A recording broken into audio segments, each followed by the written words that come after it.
November 17, 2024, and November 21st, 2024 committee meetings were approved.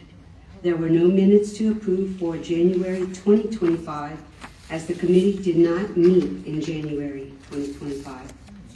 Our library consultant, Maureen Ort, with 720 Design, was at the meeting last week and made her presentation for her findings using information from the Northeast Library Survey that was on the library's website, the open house meeting, the 3 focus group meetings that were held with citizens in the community, and other data she was able to gather for demographics and needs for the Northeast Library project.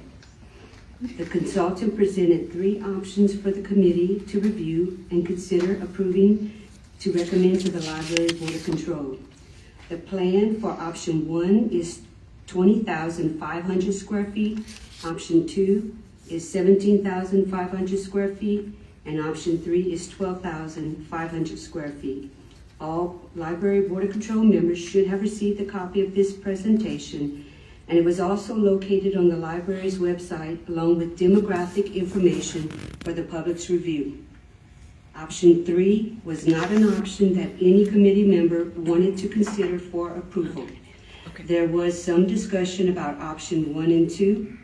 I did mention to the committee members that a warehouse was part of the original plan for the Northeast Library project, and it was something that I wanted the committee to discuss and approve of adding the warehouse with one of the options that we would approve of for recommendation to the Library Board of Control. Committee members did not want to add a warehouse to the plan because they felt it would take away from the size and funds needed for the Northeast Library project. When asked if the committee should consider approving option 1 and option 2 together and letting the Library Board of Control decide which option they would approve, committee members said no, that they wanted to only recommend option 1 to the Library Board of Control. A motion was made to approve option 1, the 20,500 square foot plan. The committee voted 5-0 to recommend option 1 to the Library Board of Control. This concludes my report, and I'm sure you're going to have a lot of questions, but if you would mind, can we wait till we get to that portion of the meeting? Sure. Okay, appreciate you.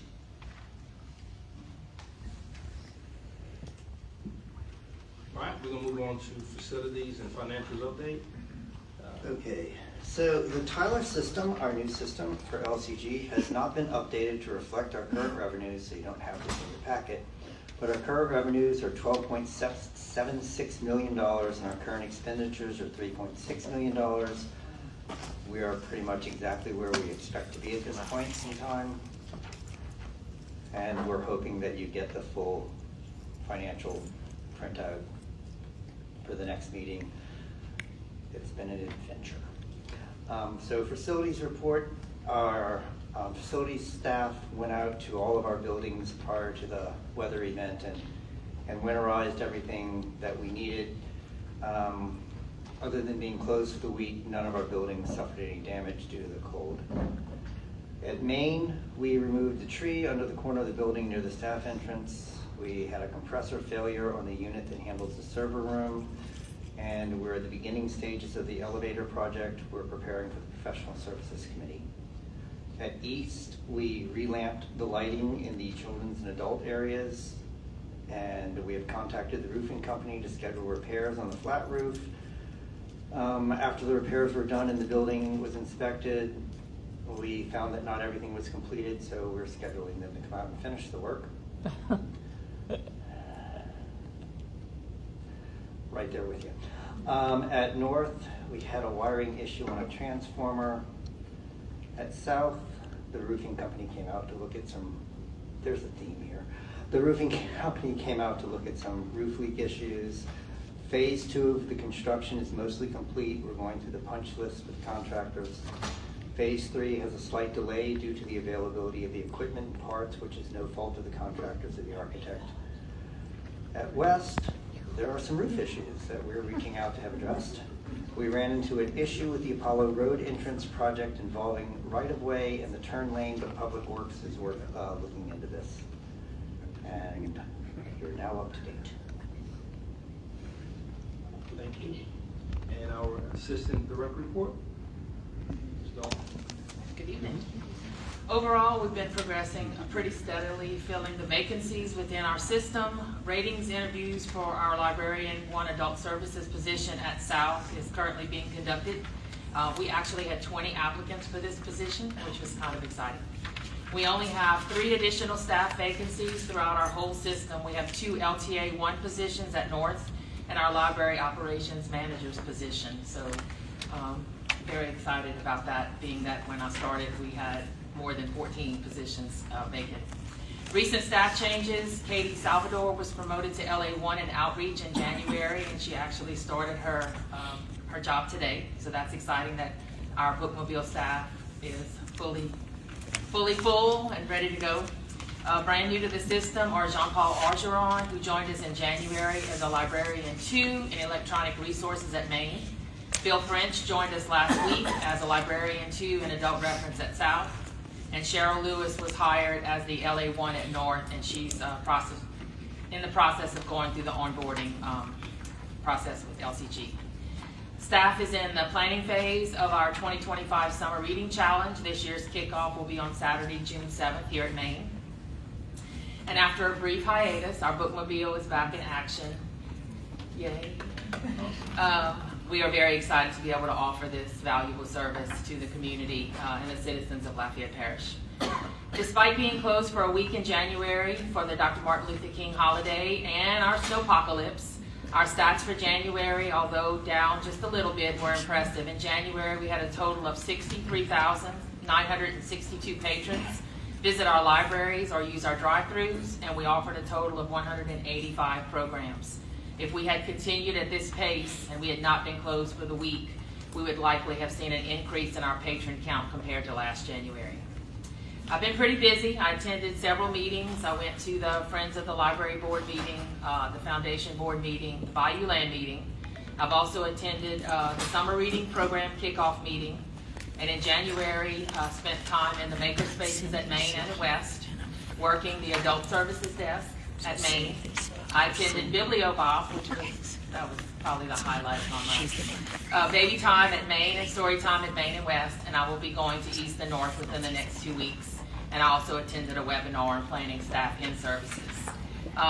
Just a little bit of exciting news. Maine's going to be hosting an evening with Denise Lewis Patrick, who is the author of this year's Lafayette Reads Together selection. That will be on Wednesday, March 26th, and we hope to see everybody there. Well, great job, Dawn. So you started, we had 14. And now we have what? We're 3. Okay, girl. Pretty exciting. I like you racing that board. That's good. Very good. All right, so we're going to have the approval of the minutes from January meeting. Excuse me, we have a director's report. Oh, we didn't do that? I'm just messing. You give me twice. Gotcha. Okay. Thank you, Robert. Okay, so mine will be short. So I attended the Bayou Land business meeting. I've been attending South construction meetings, and at North, I attended a meeting with the manager of North and the consultant with the architectural firm to discuss flooring. They tell me this is the best part of the job. We'll see.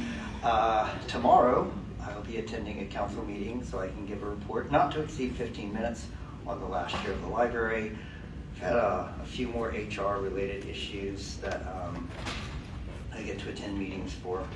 Dawn mentioned the bookmobile is back on the road, and everyone on the crew has their Class D license, so we are at full driver status.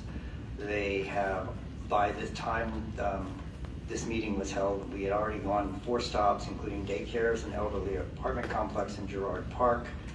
The first stop that they had coming back, they had over 50 students and 4 teachers join them on the bus.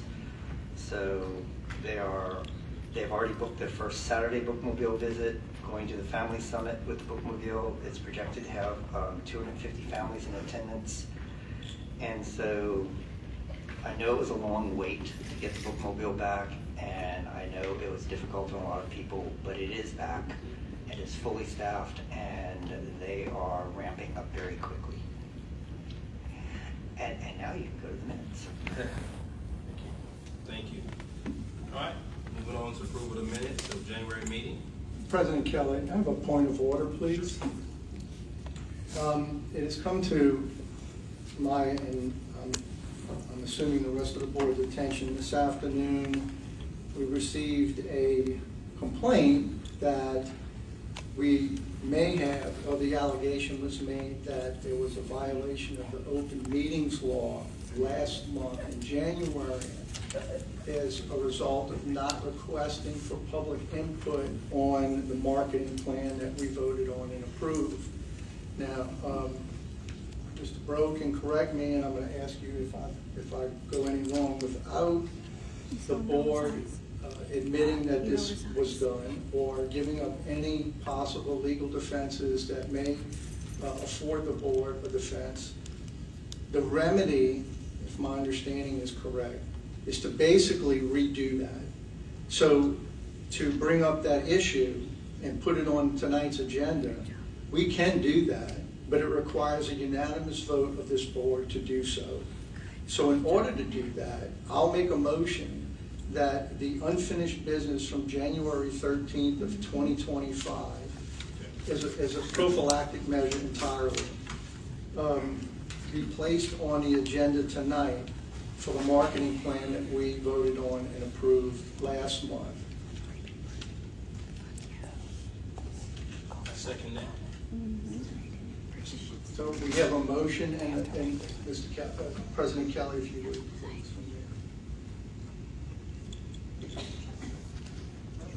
Comments? No public comments. If I may, please, because this item was not on the agenda, and first of all, we have to vote to add it on the agenda. But in order to afford the public comment, if somebody would like to write in to make public comment on that, I would propose, and of course, President Kelly, this is entirely up to you, a 5 or 10 minute break if the public would like to comment on adding this, and that would be to add this matter onto this agenda, to have them afford them that ability to comment on it as well. Mr. President, if I may. Yes, sir. But also, before we move forward with any of that, I would like to have a verification from our legal counsel that, as stated by Mr. Judge, we are within our bounds.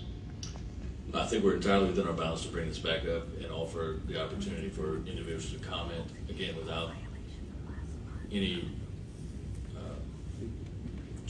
again, we received this today, we want to give people the opportunity just for the fullness of participation. This was brought to our attention since the past meeting. We've confirmed that there were no public comment cards submitted for that agenda item. But again, just in the spirit of full participation from the public, it definitely can't hurt just to allow it. And if it was in fact something that was not,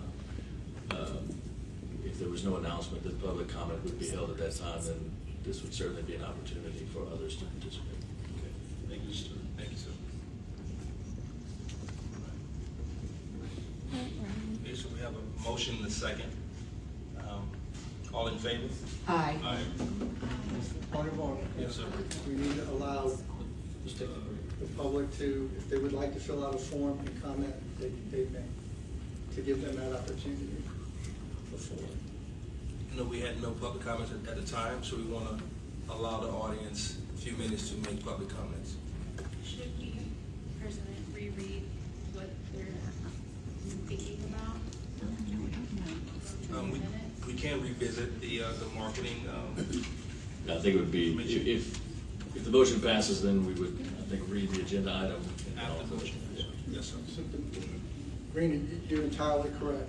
Procedurally, first we got to take a motion to bring this and put it on the agenda.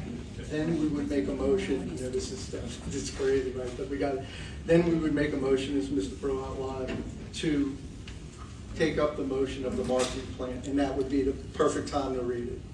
And then we would let people comment on that. So there would be two votes that would have to take place. One to put it on the agenda, and the second one to carry it out.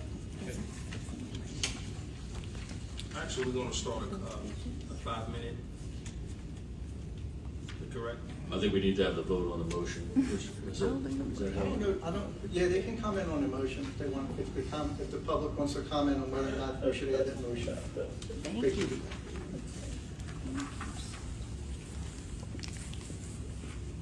And it wasn't on the agenda, so there'd be no cards. So if anybody wants to comment. Would anyone like to comment regarding the previous board meeting?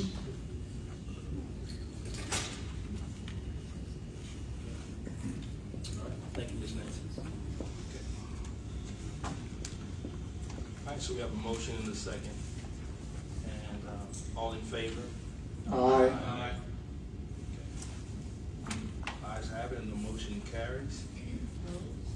And we're gonna now read. Is there, I guess we should ask, is there anybody opposed? You gonna add ayes across? Just for the record. Yes, sir, for the record. Thank you, sir. So, I'll make a motion now that the marketing plan that was outlined on January 13th meeting and be enacted. And Ms. Rena, you have wisely suggested that we read that out loud.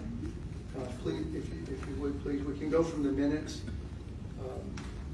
We had, just to kind of clear the house a little bit, or clear the issue. Mr. Delane, we had asked him to make sure that we gave him the latitude that he needed in order to carry out this plan.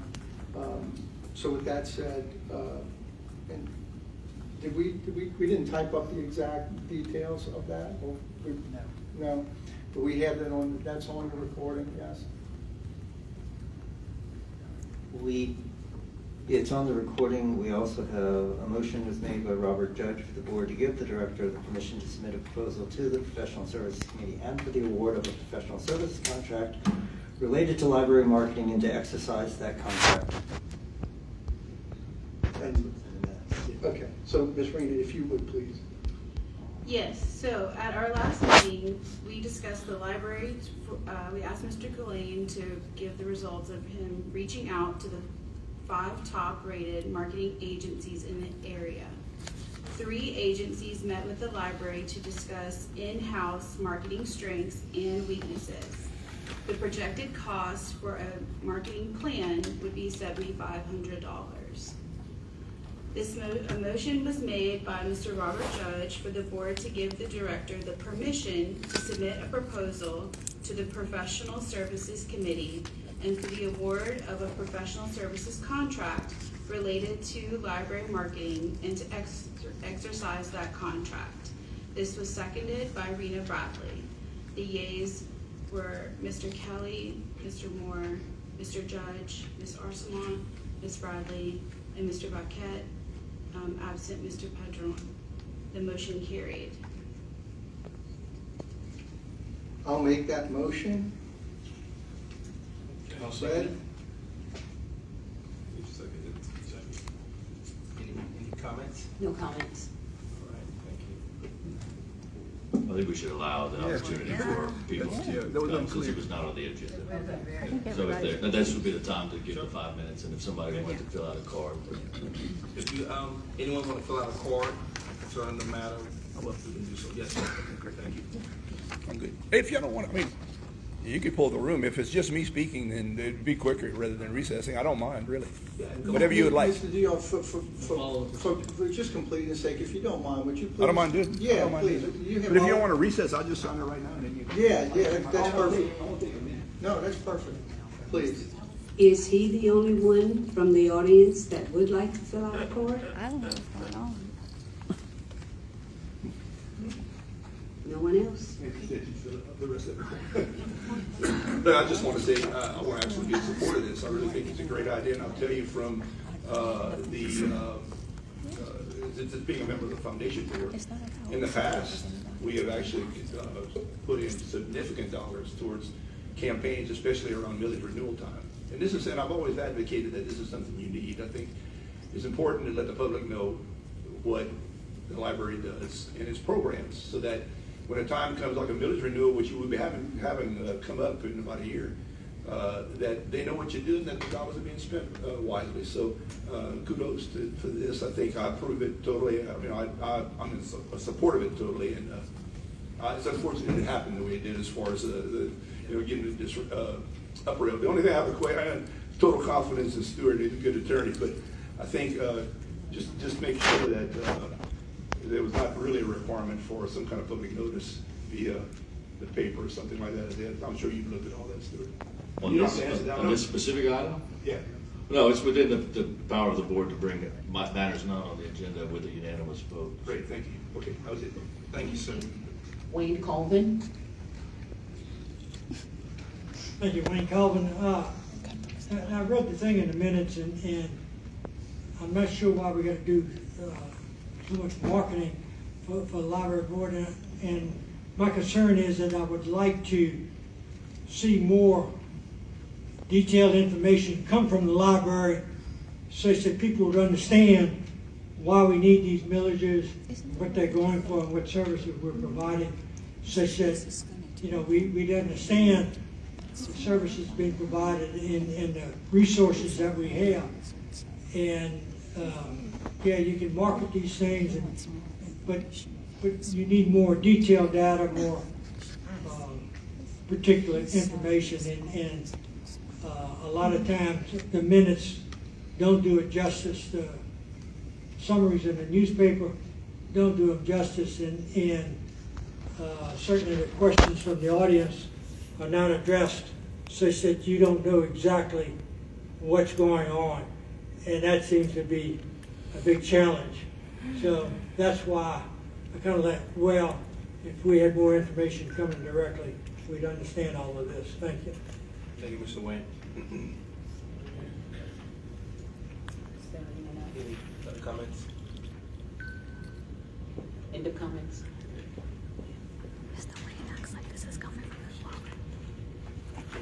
We have a motion and a second on it. All in favor? Aye. The motion carries. Thank you for that, Mr. Judge.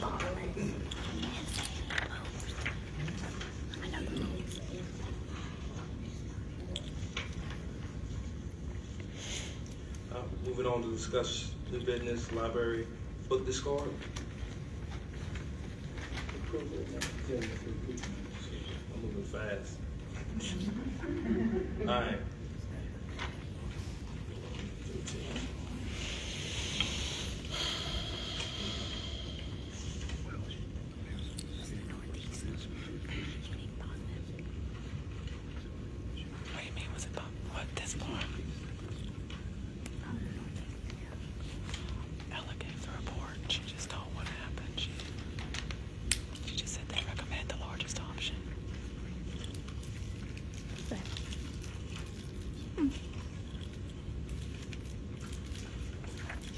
Mr. President, I'd like to make a motion to approve the minutes of the January 13, 2025 regular board meeting. I will second that motion.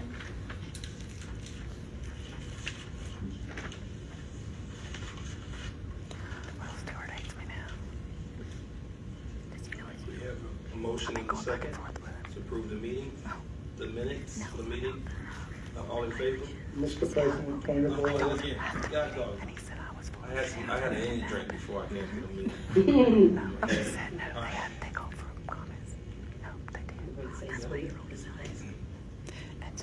If there's any comments, No comments. Okay. All right. Got it. I have a motion and a second. All in favor? Aye. At least for clarity, let's just ask if there are any opposed. Let's see what he's on his toes. Any opposed? All right, so we doing that on everyone? Okay. Got it. All right. It carries. I understand it. I understand. All right. right, moving on to the library book discard. Board will ask to take action related to the disposition of the books.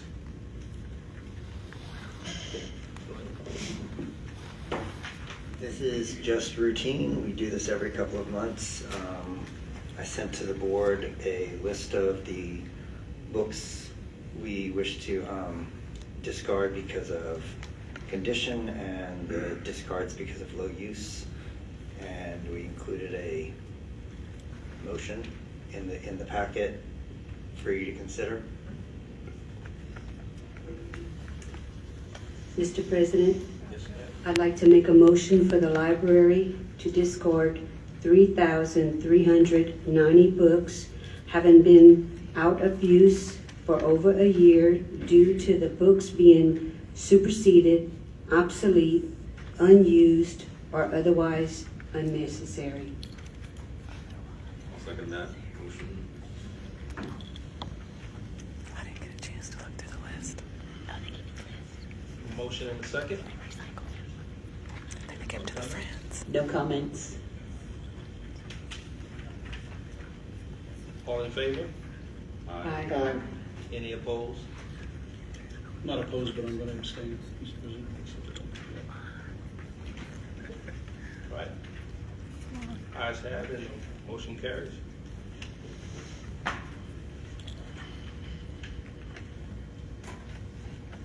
All right, we're gonna move into discuss the Northeast Library. Board will discuss and may take action on building options and budget recommendation. Turn over to Ms. Arsenault. Yes, thank you. Ms. Maureen Art, our library consultant, is here tonight. She did make a presentation at our meeting, as I stated. And if the board is good with it, I'd like Ms. Maureen to make a presentation to y'all so that y'all can hear the information firsthand. Ms. Maureen?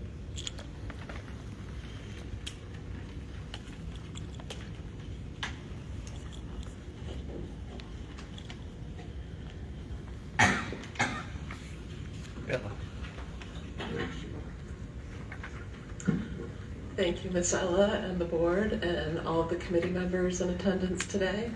We are excited to share with you the presentation on the findings for the library space needs for the Northeast Library Branch. I've been meeting with the committee since October, but I haven't had a lot of interaction with the library board, so I wanted to just introduce myself. My name is Maureen Arndt. I am the principal and founder of 720 Design. 720 is the Dewey Decimal Number for architecture. We do libraries all across the country. We're located in Dallas, and we've done a lot of work here in Louisiana. But libraries are our passion, and we love going through this process, getting to know a community and understanding what the needs are for space and for services. So this is our agenda. It's based on the report that I know is part of your packet. We'll talk about the methodology and the amazing community input that we received. We'll talk about demographics and the needs assessment based on state standards, and then talk about the three options that we're presenting to the committee, the board, and the library. So one of the very first things that we did was identify what is the criteria for success. When we get to this point, what would we look back on and make sure that we had done? And one of the first touch points was looking at the original goal for this project back in 2018 was to build a 13,500 square foot library with a 10,000 square foot warehouse. A lot has changed since 2018. Construction costs has changed, the community has changed, but having that as the starting point was important. We wanted to look at the service gaps. The northeast region of the parish has a recreation center, but no other parish buildings. And so what are the cultural and educational opportunities outside of the schools that we could provide? What are the functionality and the resources that are needed? So the basics, what are the books? What's the technology? What are the materials? What are the special things that are unique to Northeast region? We talked a lot about really understanding the culture of the Northeast region. We'll talk about this when we talk about the input with the community, but at the community open house, we met with WOW Women and the 100 Men, and people showed up and really talked about their passion for the community. And while it was an open house to stay and go, people really stayed and wanted to talk about what was important to their community. That it'd be welcoming and inviting, that this building should open its arms to invite people in for education, for entertainment, perhaps education disguised as entertainment, and to tie the indoors and the outdoors. The committee talked to us about how important community engagement was, because this is the first library for that region, and we really took that to heart, and you'll see that in how many people participated. Looking at accessibility. How will people access the site? How will they get to the building? What are things that we can look at during the design process about bike trails and connecting to walking trails? Maybe even talking about rerouting bus routes. Technology, you'll hear that a lot in this presentation and read it a lot in the report, that technology and bridging the digital divide for this region is one of the critical roles of a library branch here. And then just thinking about the exterior and the function and the aesthetics and what will make this building welcoming to people when they drive by. Do they know it's a library? Do they know that they're invited in? So in conjunction with the library team, the communications group provided flyers at all of the libraries for all of the events. There were press releases to television stations, to radio stations, to newspapers. I know I saw Danny get interviewed 2 or 3 times at the community input. We had 30 people come to the in-person events. We did 3 separate leadership groups where we met with representatives from the school district, from nonprofits, from business leaders, from government leaders. And then we did an online survey where we had almost 1,200 people respond. This is a picture from the open house at the Recreation Center. And you can see the press is there. People are at the meeting talking about library possibilities. We gave everyone 5 $100 bills to slide into envelopes next to library spaces and services that really made sense to this community.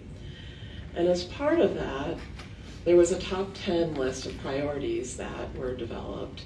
Number 1, children, having a dedicated story time and activity space. Number 2, a technology training classroom.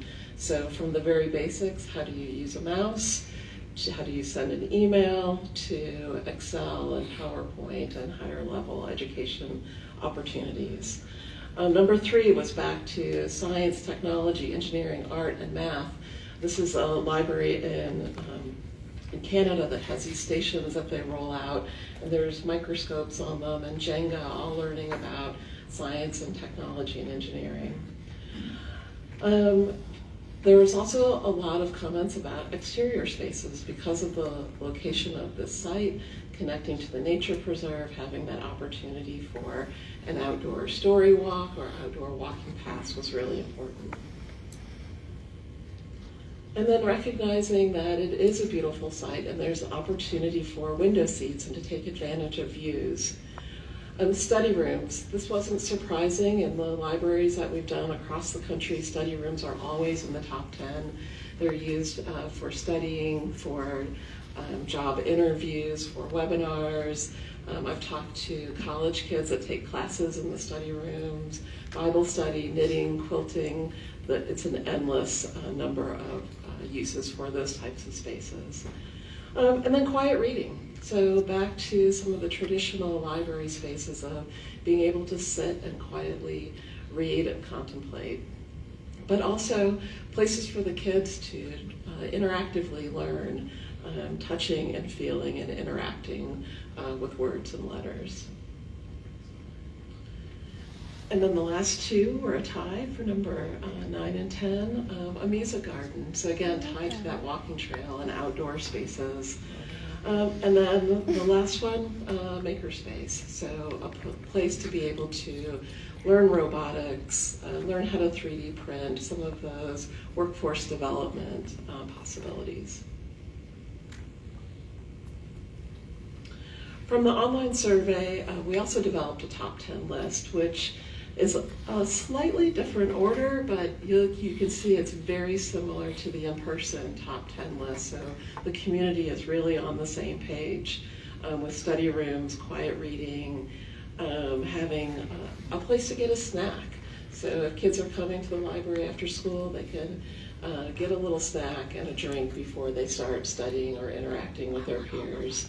More technology, outdoor seating, small groups room, craft rooms. Teen area is number 8, and you'll understand why when we talk about the demographics of who responded to the survey. Tutoring spaces and community gardens. So where respondents live. So this is a chart showing the zip codes from all of the respondents. You can see 7051 is really the area right around the site. 70506 is just a little bit outside. But there was a good response from people all across the parish who cared enough about library services across the parish to respond to the survey. And then you can see the age distribution. We've done a lot of these across the country, and we typically see most respondents between the ages of 30 and 49. These are generally families with children in school. They're big users of the library. But you can see on this survey, under 18 really rocked the boat. They were off the charts. The schools really participated strongly in the online survey. They use this as a civics lesson in their classrooms to teach the kids about public participation. And so this really speaks to why a teen area was so important in the responses, that the teens were really engaged in this process, which is truly amazing. So these are some of the themes from the leadership interviews. So really understanding how a library can help with education, with economic development, with making the region the best place to live that it can be. And what came up over and over again in all 3 of the focus groups was library as a central hub to the community.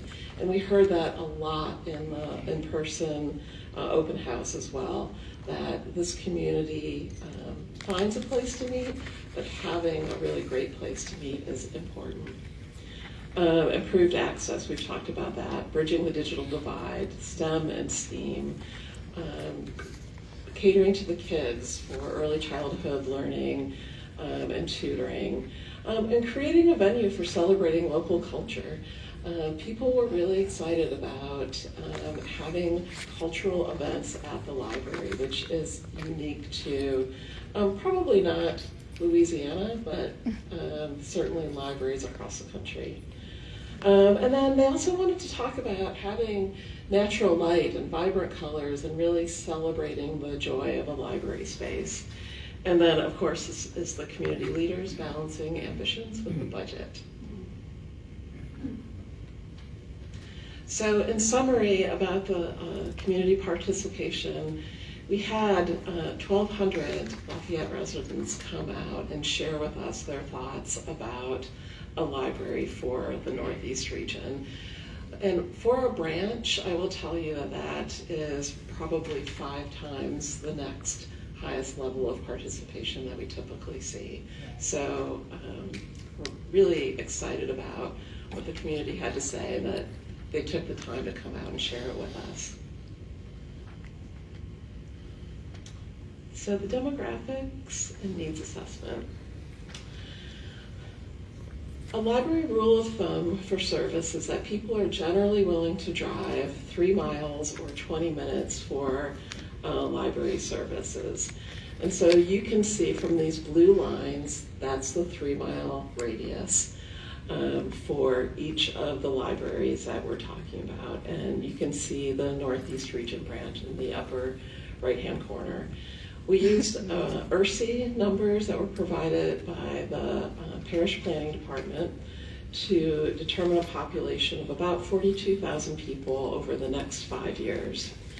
We know that the age of people that live in this region is younger than other areas of both Lafayette and Louisiana. That it's about 73% Black and 21% white, so a really diverse community. The high school graduation rate is a little bit lower than Lafayette, and so the bachelor's degree rate is also a little bit lower. And so this talks to that real need for educational opportunities in the region. And then related to education, the household income is significantly lower than the rest of Louisiana. And so speaking again to the need for library services, the digital divide. We also reference the state standards. These are the collection numbers based on a 3-tiered standard that the state of Louisiana has for collection size. And we did use the 3-mile radius, although we show all 5, the 1, the 3, and the 5 mile. We also look at public access computers based on the standards. So in addition to looking at the standards, because this region is a little different, we also looked at what are other libraries in the parish doing in terms of technology. So at a 3-mile radius population, we're looking at, and we don't want to do the lowest number because we know technology is really important to this community. We need between 28 and 43 public computers. And you can see we haven't gotten to all of the options yet, but the options all fall within that range between 22 and 34. And then we've included the standard as well. This is the standard for programming from the state of Louisiana. It doesn't have space and staff and services are all interconnected. And while this only talks about the number of events and programs that happen, the number of events and programs also affect the size of the room and the number of staff. And so thinking about these 3 levels that the state identifies for programming services. So we took all of that information, the needs of the community, what the community said to us, the standards, what you're doing in the rest of the parish, and developed 3 library space programs. Option 1, the largest program, is the full wish list program. It has a 60-person community room that could be divisible. It has a multi-purpose classroom that could be used for technology training. It has 7 small group study rooms, a quiet reading room, the highest level of public computers, and dedicated staff space to provide all of the services. Option 2 provides most of the community needs from their top 10 list. It meets the Louisiana State Collection standards. It still has a large community room and a multi-purpose classroom. It has a smaller number of study rooms, 4 instead of 7. It has 24 PCs instead of 36, and it has a slightly reduced staff space. And option 3 at 12,500 square feet is the option that meets the budget that was set in 2018. It does meet the state collection standards. It has a smaller community room. It does not have a public multi-purpose classroom for technology training. It only has 2 study rooms. It has the lowest number of technology and a much reduced staff space. A meet the budget from 2018.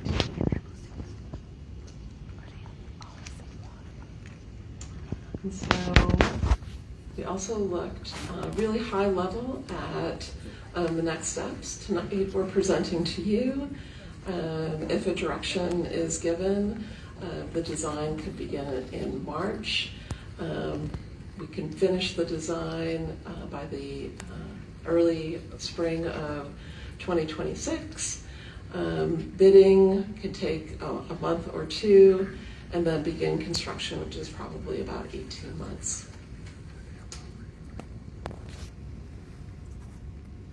And with that, we'll open it up for any questions.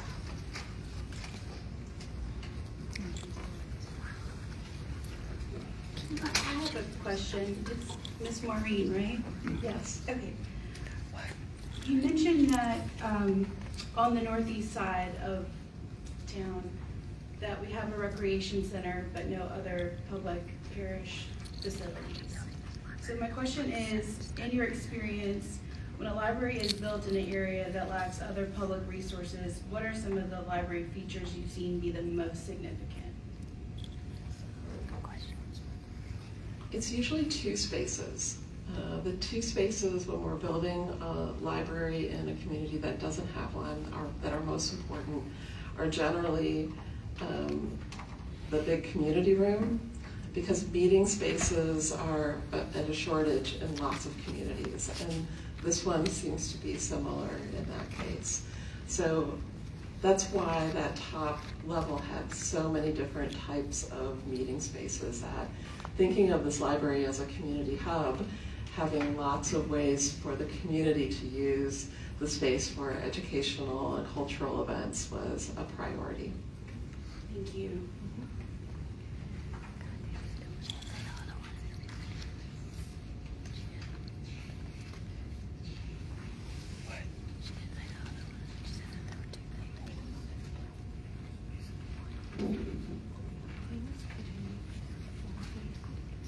Ms. Maureen, for the music garden, what is the cost to install something like that, and also the maintenance cost for that type of structure?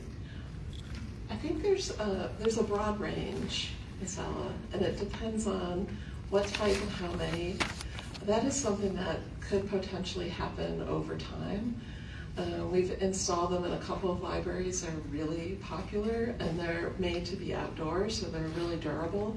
They haven't been installed long enough for me to, there haven't been any complaints back yet.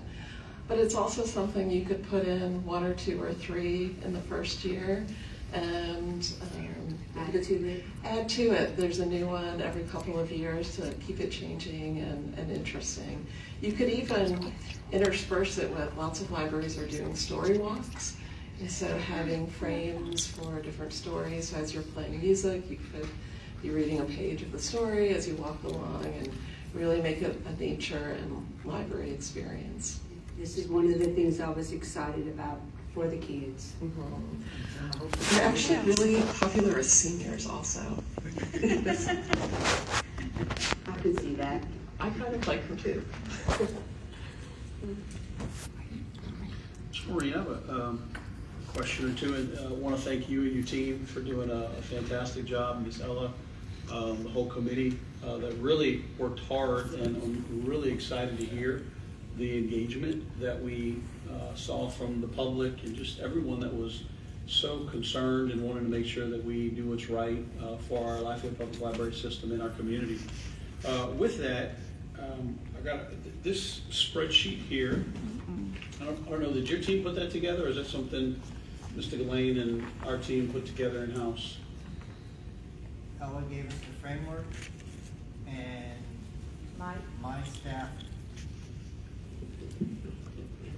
Ella gave us the framework, and my staff put it together. Okay, well, then you can please feel free to chime in. Obviously, you've done a lot of studying, and Mr. Lane, maybe you can give me a little bit of feedback. I love hearing all of the public's perspective and their desire for what they think we need in this library. From a responsibilities perspective, I like for the numbers to really be able to speak to us. Knowing that we're not a massive library system, but we do have many branches around the city. I kind of combed through this, and I did not see where we kind of took the radius perspective as to how many people were around each branch. And my question, first off, directly would be the population that's listed here, is that a 1 mile, 3 mile, 5 mile population on this spreadsheet? Do y'all know?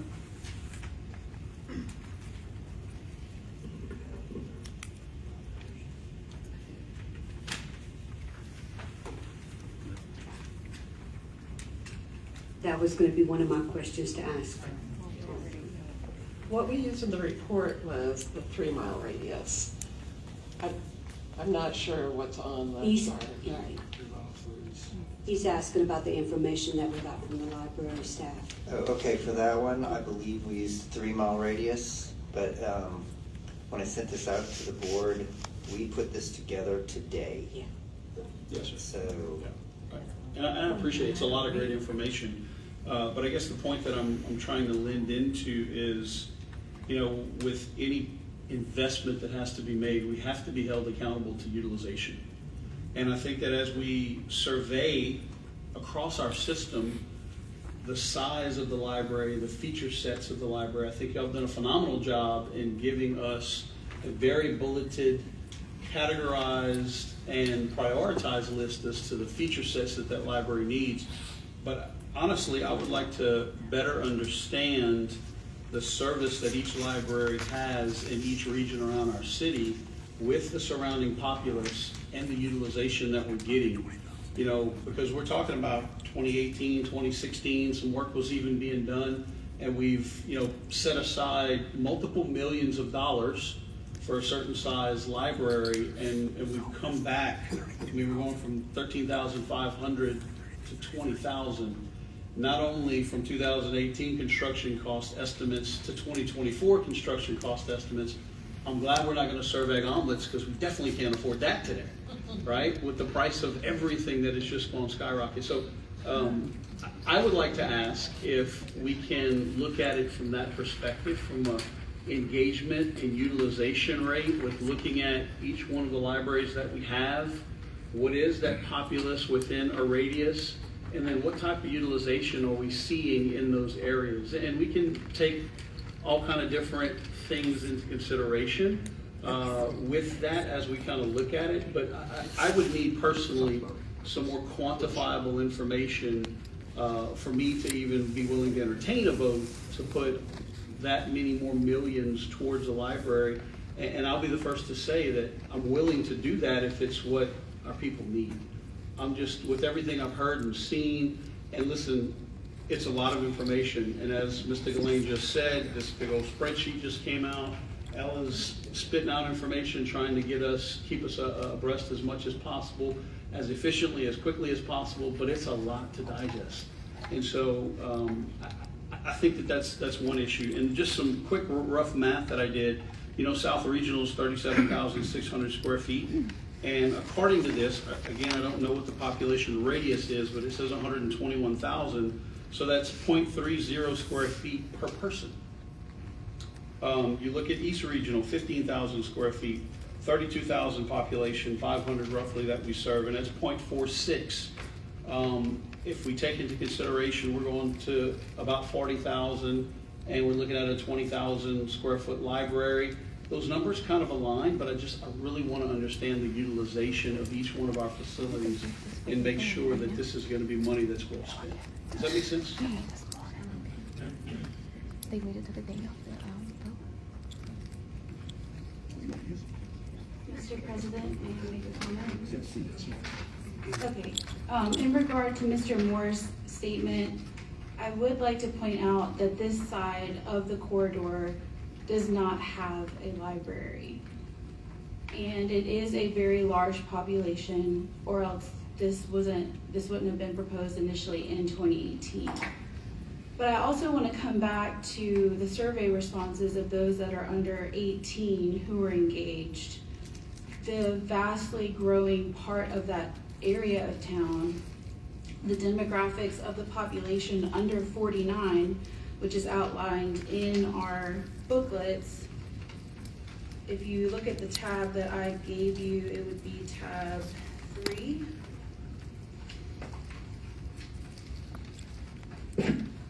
We have 55% of the population under 39, so this is growing. So if we look at the consideration of utilization currently, I don't know that that would give us as good of an answer that we may feel we need to be confident in this vote by the time this library opens in 2027 or 2028. The fact remains that this has been an ongoing discussion and consideration, and the public is here. They are ready for us to make this decision, and I know it's a hefty one, but that's what's entailed as a public servant. And so I'd like to pay respect to those that have really dedicated a lot of time into advocating for this. I agree with where you're coming from, but I'm concerned that if we only look at utilization, particularly if you look at the vast difference of South Regional, it's 37,000 square feet, and this is our max consideration today is 20,000. I mean, that's a third in reduction of size, and this would be the only library on that side of the corridor. So I'll just leave it at that. I appreciate that, Ms. Rena. I would also like to comment that it's serving 121,000 people as well. So it's and what's it's our much population larger. for the northeast corridor? The northeast We're side? looking at in the 40,000 range. Is that considered travel from outside of a 5-mile radius? I think that was the 3 miles, is that correct? 3 miles, so that's not even considering a 5-mile radius.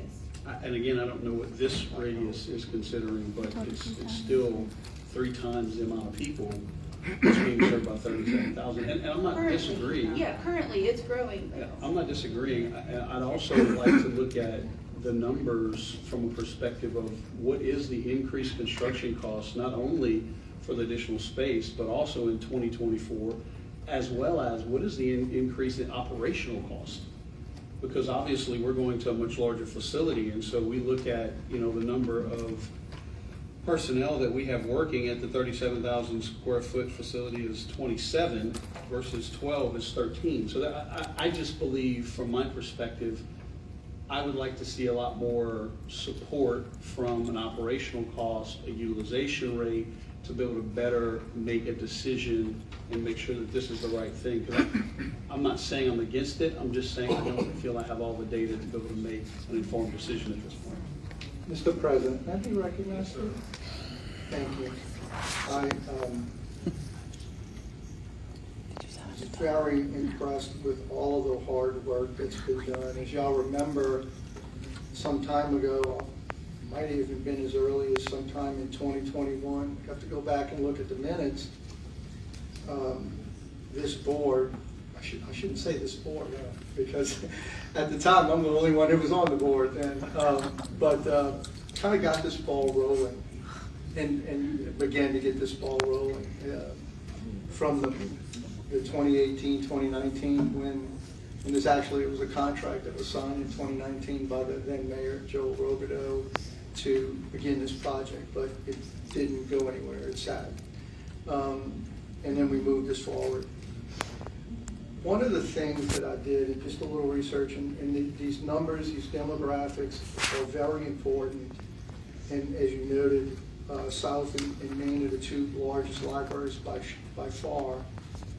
If anyone's been out to Apollo Drive, there is a lot of construction, a lot of new housing in that area, Youngsville, etc. There were 2 articles that were written in the last year from 2023. I can't believe I'm quoting a newspaper. But February 22, well, actually it's digital reporting. This is from the Current, and it talks about the Lafayette's population donut is growing. And basically the conclusion is that the city of Lafayette proper is losing population in the surrounding areas, particularly Youngsville and Broussard, and as you move to Scott and Milton area, are actually growing. So the growth in Lafayette Parish is on the outskirts of the unincorporated, outside of Lafayette City itself. And again, this is from Current March of 2024. in February 22, 2023. I can enter this into the record if anybody would like to have copies of it. I won't personally make you copies, but I'm sure we can get copies, and I'll enter it into the record for. And that's a consideration. So one of the issues that's been brought up over and over and over again is we don't have any real hard data of, what's this going to, how many people are we going to be serving? That doesn't mean that it's not a need, it's not an act of justice certainly to have this done. At the same time, Mr. Allen, to your point about being prudent and making sure that what we do when pulling the trigger on it is the right thing to do. And I'll give you some examples. Right now, I don't know, Larry had numbers. Tonight you heard this window's leaking, this roof's leaking. All of those costs go into things that we have to consider, and along with the rising of salaries because of the devaluation of the currency, of course, that's a consideration. And one other thing that sticks in my mind, in 2021, maybe March-ish, this board approved to move forward with renovating North Regional Library. That was 4 years ago now, right at pushing 4 years. Not one nail has been driven yet. I don't think one piece of material has been ordered yet. If I'm wrong on that, Danny, correct me, please. But it took 4 years, and that's just renovating a project. And it's because of the governmental red tape that exists. It's nothing to do with the board didn't want to move forward with it. We did want to move forward with it, and we approved it. But to your point about construction costs, we approved to put a metal roof on North Regional Library. Why? Because they're permanent. You put a roof up, it lasts 50 years. You're not going back and fixing it in 15 years like we're doing now with 2 roofs. And we just fixed Maine. These are thousands, if not hundreds of thousands of dollars. We approved the metal roof on North Regional Library. It was $162,000 to have it done when we approved it. The last time the architect met with us sometime last year, and I can't remember the exact date, it was over $325,000. I think it was almost $360,000. It more than doubled in cost. And so there is a problem that we're running into with the cost. And so not only this idea of expanding, putting 7,000 more square feet, along with that just in that construction cost is exponential. I mean, again, I don't have any hard math on what it would cost then. And why was this amount of money put? I think it was based on West Regional. It was kind of the same size. That was the original idea, that it would serve roughly that same population demographic. But the truth is that as far as population growth, that's not an area of expansive growth. The expansive growth in Lafayette Parish, at least according to this article, and I'm assuming they got their demographics from reliable sources, I'm assuming, is in Youngsville, Broussard, and we know that. We can drive around the city and see it. Again, it doesn't mean that this doesn't need to be done. I wouldn't have rolled the ball down the hill if it didn't need to be done. It needs to be done, but it needs to be done right. It needs to be done prudently. And the report that we got from the committee was 4 days ago.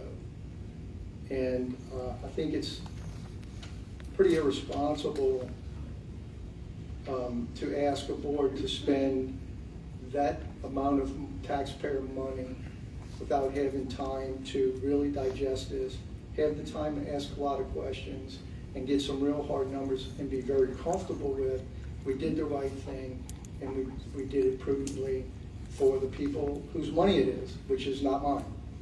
A little bit of it's mine, but not all of it's mine, right? It belongs to everybody, every person who pays taxes in the city, in the parish of Lafayette, it belongs to them. And that's where we got it from. And we want to show that we did the right thing by them, from everyone concerned. And that's one of the issues, right? Is What are the top priorities of the community to make sure that's incorporated into the design so that it reflects that community and adhering to a budget that we have and what's available to us. Mr. President, may I make a comment? In regard to the growth on the southern side of the parish, that is not deniable, and I appreciate Mr. Judge's input and his information on that. I would like to come back to a point that was made by Ms. Maureen about how the northeast side does not have any public recreational sort of facilities other than one. So when we consider reducing the size of the square feet, sure, there may be some sort of consideration that the population may not need the library in terms of the books, but it's a central hub. It's not just a place of checking in and out books. It's a place of computer access, charging your phone, letting kids have adequate access. To say that the northeast side is not growing, or at least it's not growing at the same rate as the south side, I think it's frustrating probably for a lot of people in this room to hear because they see it growing. I drive past it every day because I live on the north side. And so my alternative perspective would be it's not 20,000 or 17,000 square feet. That's too much for a small population. It's the only square feet for that population. Mr. President, may I clarify something on this page? Okay, so. Excuse me, this? Yes, sir. Thank you. So the population that we've been talking about for the Northeast Library is the 3-mile radius. The population you're looking at on the giant spreadsheet, so for East Regional, it's actually the combined population of Broussard and Youngsville. It's not a radius. For Maine, Chenier, and South Regional, it is the population of the city of Lafayette. It is not a 3-mile radius. To give you some perspective, we are 7.5 miles away from South Regional at the moment. West Regional is the population of Scott. Milton is the census designated place population, and Doosan is the population of Doosan. When we were putting this together today, I assembled as many people as I could who could get the information, and I did not, Ella and I did not spend a lot of time talking about this. There was a lot going on, so we did not do radius. We could do that, but that is not what we actually did. So I just wanted to clarify so that you can compare apples to apples. Thank you. Mr. President, make a comment? Danny, thank you for that. Ms. Bradley, thank you. I certainly acknowledge that, and I want to be crystal clear about my position. I think this board, before even I was on it, back whenever Mr. Judge was one of the only that are still remaining, I think the fiscal responsibility that this board has exerted has put the library in a phenomenal place. Our financials are public. We have a very healthy fund balance. If the data comes back and says that we need to have a 25,000 square foot library, I'm in favor of that. I'm not trying to minimize anything. I'm trying to make sure that we are providing the best service to our parish as we possibly can while showing financial austerity. Because that is what's going to ensure the longevity of this library system for generations to come. And if we just go through a beautifully put together presentation with a lot of work, but I don't have clarity, then I can't lay my head on my pillow at night and know that I did the right thing with your money and my money for our children and making sure that our library system is going to be here for generations to come. So I wanted to clearly state that's my position. I just don't feel like I have enough data and information, and it may be in there because a lot has come in the last week. I just don't feel like I have that proper information at this point in time. Mr. Glenn, I would like to look at that utilization in those radiuses to get a better idea of exactly what we need, if you don't mind, please. Thank you. Mr. President, may we recognize? Mr. Gillane, may I ask you, can we afford the 20,000 square foot library? Construction? Sure, Yes. thank you. Okay, one thing we have to remember is that it's not just this library that we're building that this board is charged with overseeing. It's going to be 10 libraries. And so I do appreciate, Mr. Moore, your, what you stated, because I'm like you, I need to see things laid out.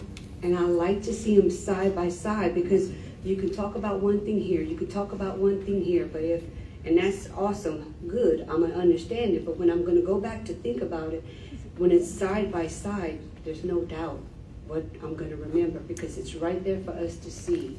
So I do appreciate you saying that, and that is one of the reasons that I did ask for this information, and I apologize that it came late, but it was something that I had thought, okay, with the committee meeting, there was not enough clarity for me after that meeting, and I wanted to see information side by side, so that's why I reached out to Mr. Gillane to ask him to give us that information. And I'd like to, when we move forward doing things as a committee, or excuse me, as a board, I want to see side by side information.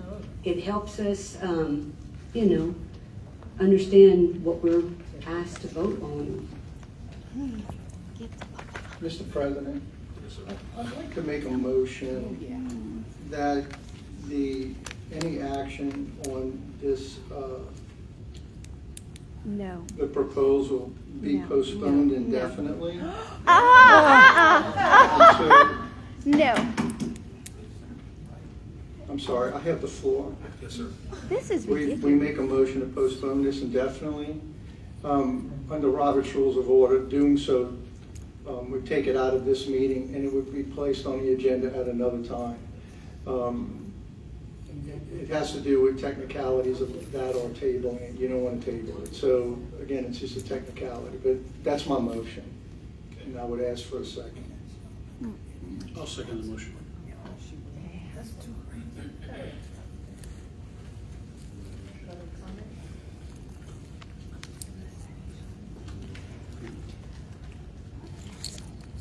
Mr. Danny, how soon? I'm sorry, point of order. We have a motion and a second, and with that, we would then ask if there's any public comment on the motion to postpone. Yeah, and then from there, we would, and then that's all, the comment would just be on that motion, not on the particulars of the library itself. Okay. That's my point of order.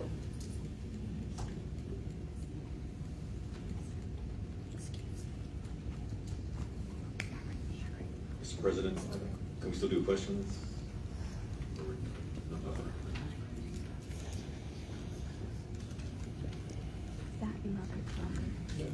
No discussion.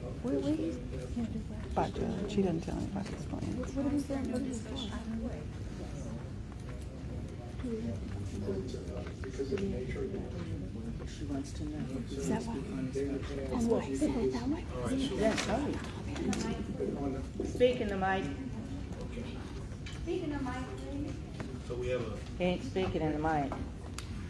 He's having we have a private motion meeting. and a second, and then we're gonna move to take public No, comments not table. of the motion. Not table, it's a postpone indefinitely, that's the motion. So you don't have to take public comment on that? Comments? We have a Ms. Olkers. Can you hold this one? Yes. First, I would be remiss if I didn't congratulate Matthew Humphreys for fighting the good fight for over 3 years. He got, excuse me, go northeast. He got, go northeast. He got vindication and an apology from the judge from a clear First Amendment violation. Go Matthew. I strongly recommend that we do not delay indefinitely this ruling. Let me correct something that Mr. Judge said, or let me just say something that Mr. Judge didn't say.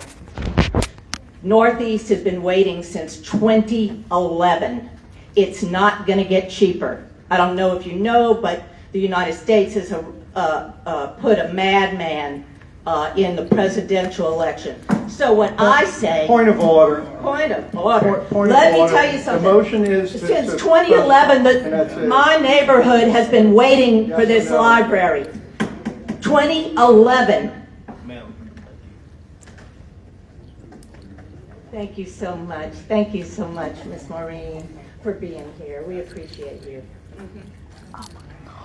Pablo Mejia. Got upset softly. Pablo Mejia, Lafayette Parish.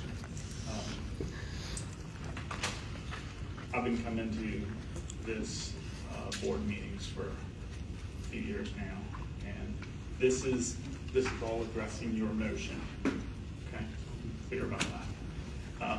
This is the second committee related to the Northeast Regional Library that has happened just in the time that I've been here. Not since 2011, so I mean that's 14 years. Okay, tabling this indefinitely. Okay, you guys are saying, oh, construction costs are increasing. They've been increasing since 2011. You say that you need additional information. This is the second committee. It shows an utter lack of respect for the citizens of this parish that you form committees, that you do not give an agenda or a charter to collect the information you feel that you actually need to make a decision.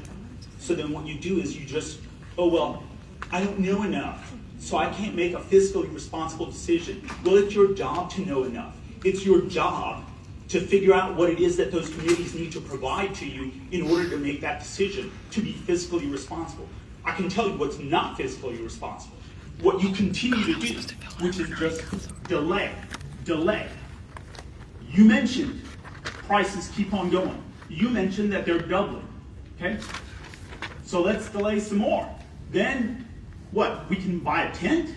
Because at the end, in 2050, when you finally make a decision, that's all we'll be able to afford. What I see is you reaching into my pocket as a taxpayer, just burning the money that I pay because you don't do anything with it. You're just waiting around for something. What? You cannot even state what it is. You put together a report, it doesn't have the right information, you do it at the last minute. If you're going to table this, you should at least have the decency to say, this is the info that I need in order to make a decision. Whatever that info is, at least say what it is and do something to collect it. Go, Pablo. Mr. Colvin? I commend the board for delaying this because there is more information to be developed on this, and you don't want to hastily make it. You know, the final committee meeting was just a few days ago, and then I understand y'all were handed additional information just, I don't know, today, yesterday, or when, and you know, the public hadn't even seen that information. So how can we provide information to y'all? You know, this thing is changing, and there's more information to come. You haven't even heard the public comments yet. So I think it's, yes, because you can't undo once you start moving this thing forward. So I think that's the right decision, and I applaud you for doing so. Melanie Champagne? Melanie Champagne, Lafayette Parish. Okay, quick note, can we cut the crap because nobody believes that you are serious about building this library. 2018, 2019, 2020, 21, 22, 23, 24. You didn't do your homework. That is not our problem. You came unprepared. You had ample time, ample committees, ample data, ample Excel sheets to build this library. We do. It is time to stop saying that you don't have enough, or there's not enough time, or you need to look at it some more. How many years do you need to read an Excel sheet? How many years, how many committees, how many people gathering information do you need to build a library that started in 2018? What I didn't hear is the word children, because this population you keep talking about, you know what's behind that word? Human beings, children who need a library. Elderly people, people who are in college need a library. Nobody in this room believes that you intend to build this library. Nobody. Build the library. Don't you dare postpone it. How dare you act like this is hastily done? This is not hastily done. We're not playing games anymore. This is enough. This is the end. This library needs to be built. Do your homework. Get your facts. Show up at the committee meetings. Talk to the people. Go to the neighborhood and do your research. This is enough. Build this library. Lynette Padilla.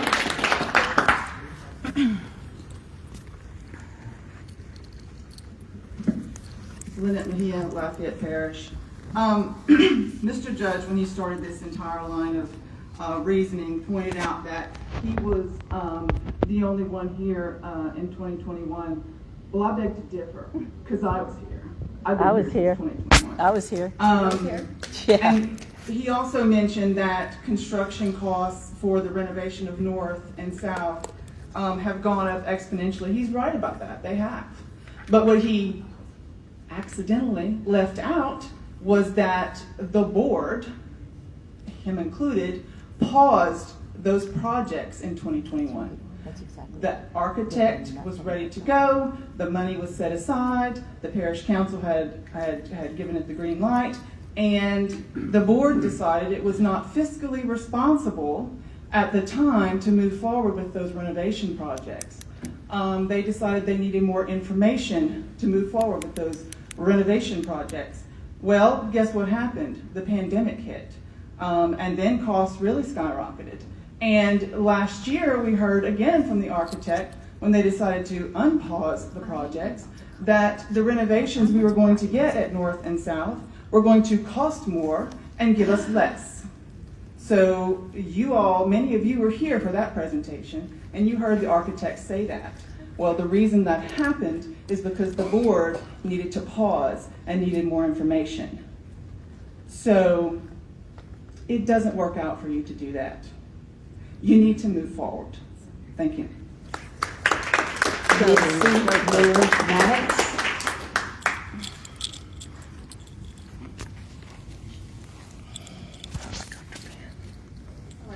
Mitzi Miller-Maddox, Lafayette Parish, parish taxpayer. Basically, you all asked that a committee of community members come together and spend quite many hours of their time and labor to give this board recommendations on what the community needs. You asked the community to come out and use their time and labor to let you know what they need.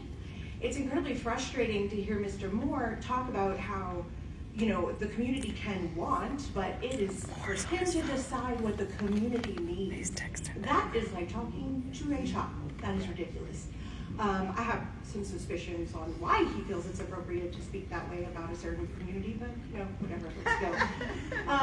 I think that we have had literal years. I am a member of a committee, and when I go to my committee member meetings, I look at the agenda prior to going to the meeting, and I educate myself on the things that we're going to be talking about. Because for whatever reason, you feel like your time is more important than ours. And I am here to tell you, it is absolutely not.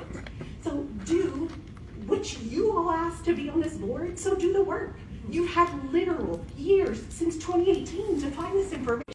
I think we know quite well why we're still doing this, but I can tell you that we don't accept that.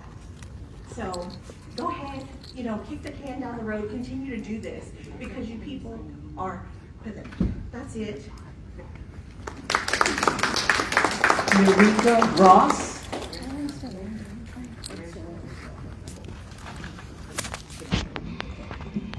I should have added that,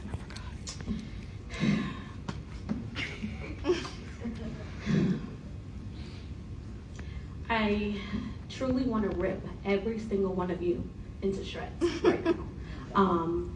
It's very, very disappointing. Ironically, you guys could develop a document very hastily and submit it the day up with data that you guys were able to put together. However, you keep saying you need more data. How come you can provide documents and produce data when it suits you, but you can't find and work together and work hastily to find the data that would help us get a library? It doesn't make any sense. And your fallacy is flawed, sir. There's a fallacy called appeal to ignorance. You can look up the definition of it. And you also have another flawed fallacy. You keep mentioning eggs. Eggs are irrelevant. $1 today is worth more than $1 tomorrow, because tomorrow in my community never comes. I find it fascinating the parish council had to force Robert Judge to buy the land on my side. The parish council had to force you to do something you were supposed to do. I'm not sure where your allegiance lie, but building a library in my community shouldn't be about politics. Supporting a library in my community is about the community. Fairness is more important. It's not about politics. And what irritates me the most, I'm gonna refrain from saying that. I'm gonna be very kind, but I served on the Northeast Library committee that we put together. You served on it with other members who resigned, like Doug Palimbo and various others. I think that was back in 2021. We had the data, we had the funds, we had everything to build a library, yet you dissolved the committee without informing anyone for no reason, and then you still tell them we don't have enough data. We have enough data. We have someone who's qualified and literally said out his mouth, we have the funding for a library, yet you still state we don't have enough data. Ironically, we have millions of dollars for a library today, and you keep delaying this, and then tomorrow will never come. We're not going to have a library, and you're going to still be saying we need more data. I'm very disappointed because of one simple thing. I'm really trying to be kind because I'm supposed to be addressing your motion, and you're trying to delay this, and we all know your motive here. You don't intend to give us what we need. You want to give us what you want us to have. And it's very disappointing. Oh, you're addressing me. I want my time back. I want my time back. I find it fascinating. Since we want to break rules, I love this. This is what gets me excited. I love people who can break the rules. So, We got cops. You went get the cops. You went get the cops. She went get the cops. We wouldn't go, oh, Dawn went and got the cops. Speak louder. I want my time back. That's all. I want my time back. He addressed me. I find it fascinating. He didn't address anyone else who spoke prior to me. I deserve and demand respect. I was giving 3 minutes and you interrupted me. That's not fair. That's not Robert's rule of order. Yes, sir. We're gonna give you another minute, please. Yeah, I will have a minute. I will have a minute. Thank you. I appreciate it. We can stand here, and that's all I want is the respect I demand. So, you want us to follow the rules? I would like for you to follow the rules. So I'll stand here for that 1 minute, happily. Don't talk when I'm speaking.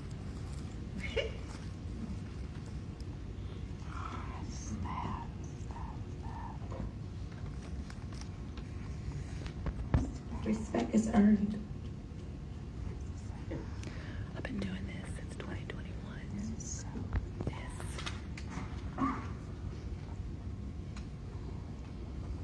Month after month after month. Still talking. Still talking.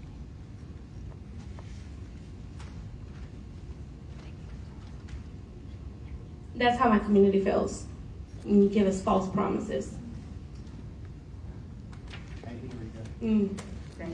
Have a blessed one. Good,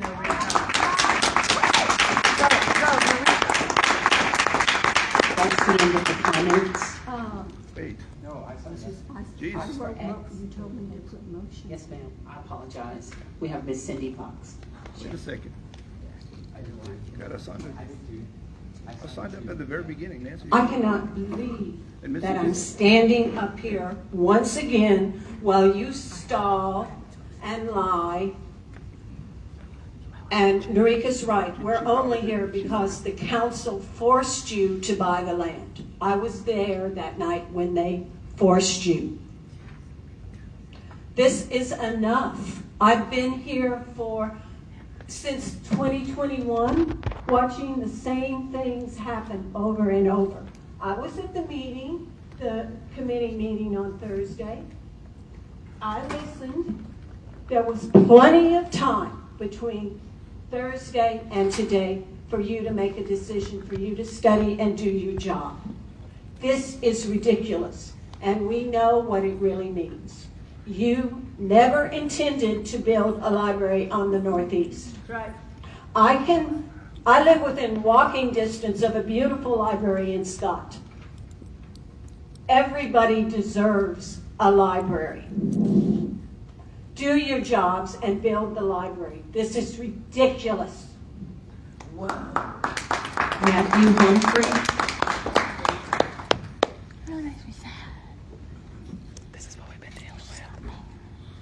This is what we've been dealing with. You're saying that you're married. At this point, I only know him. I don't know any of you guys. I haven't been here in 3 years. The reasons why you guys will find out in open comment, because I definitely don't want to have Robert call his rules of orders on me. I haven't been here in 3 years because he used the police to arrest me. We're going to talk all about that in public comment. You guys should watch KLFY tonight. But what I wanted to say originally, when I decided to go up here, I wasn't sure what I was going to say, but I just think it's really funny that you just called the cops in on an angry black woman who just wants a library. Dude, really say get the cops because an angry black lady said I want to rip you all to shreds. Like you don't understand irony, like you're not a science professor. God. Okay, everything that they said is true. First, I want to establish that. Everything that everybody else said is true. Okay, and you said you've been here since 2021, and you said you've been here since 20-something. Well, I feel like the first time I was ever in this library system is whatever year it was in 1997. How old was it then? Like, that's how long, like, the first time I was ever in here. But I've been at board meetings since at least 2018. And I remember when they were in this tiny little office on the other side. We could probably go walk there if you guys want to do like a field trip at some point. But the business was just business. Like it was like this little cafeteria, honestly, thing. Because y'all have events in here, there's like a kitchen in here, right? They had a long table, maybe two. And you know who was always there? Michael Lunsford. Ring a bell? Watch KLFY tonight. You're going to make all the connections. And I don't know if all of you were in on it. Like I know you signed with a bunch of reverends against Drag Queen Storytime. Right, but I don't really know anybody else. I don't know anybody else. But that's literally what he does, is he implemented point of order, this nonsense to delay it. Point of order. It's all about the delay. It's all about the amendment. It's about the delay. I've been here for 6 years worth of board. Yep. Also, I just got exonerated by a judge over calling the police. Do you want to call the police in because of an angry gay man? Let's do that. So yes, I have been here going to board meetings for 6 years. I know all about the library operations because I was dumped on the streets here in Lafayette at 17 years old. And sometimes the library was the only safe space for me to go. Now you might not like me because I'm gay and I have a big mouth, but I was a little kid at one point who needed a safe space from parents who beat me and a church that kicked me out. I hang that cross around my neck regularly. We need a library in my hood. I have so much stake in the game because I lived 3 blocks away from it the night I was arrested the last library board meeting I came to 3 years ago. The north side is very dear to me, and the little black families and little brown families and all the little white families who sometimes have little gay people in them, they all matter to me and they need a library. Now we have all this opportunity with Buc-ee's coming in and all the developments. We need a big library. Thank you. Andrew Dugan.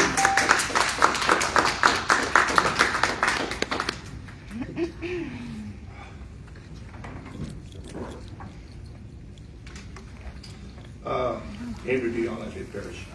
I must say, I feel like a fool. Why? Because I had some trust in some of you people. I still have trust in some of you, but you know, I put my notes on this little piece of paper here, and first staff, I thought I'd be arguing about whether we needed an option 2 or an option 1 library. Well, was I a fool? You know, I feel like y'all turned me into a cynic tonight because this is just not the way things are. You appoint not just one, but two boards, and you put them to work, and you don't show up for any of their committee meetings, by the way. You set up two committees. I was going to congratulate Ella, and I did already congratulate her on the fine job she did at that committee. Ella, I hope you stand up for the option that you recommended, because that's important. You made a decision, and you made the right decision. Don't let them make you cave. These people, I feel like Alton, Mary Liv, Consuela, Larry Angel, and Ella have all been duped. Every one of them. I don't usually get this angry about stuff. I think people mostly know me as a pretty calm guy, but this is ridiculous. Mr. Miller, what's going to happen is you're going to get called down, not because you didn't spend the public's property revenues properly, but you didn't spend it at all. You sat on the money forever. That's part of the problem that has occurred with the library.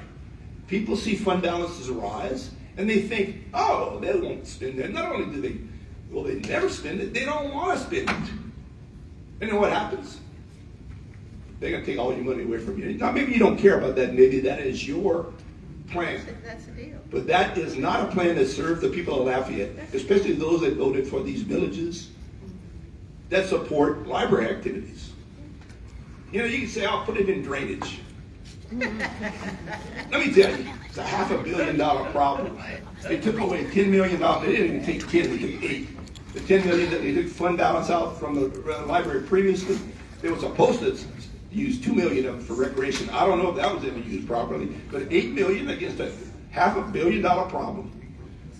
Do your job. Don't worry about everybody else's job. Build the library. What I was going to say is that there is a need, and I can show it. Everybody says Buc-ee's. Oh, Buc-ee's just brings tourists in. It's going to make that area explode. I live in that area. I go there, Aldi, Target, Racetrack, all those places, more than once a week. That place is booming. Build that library to support those people. That's right.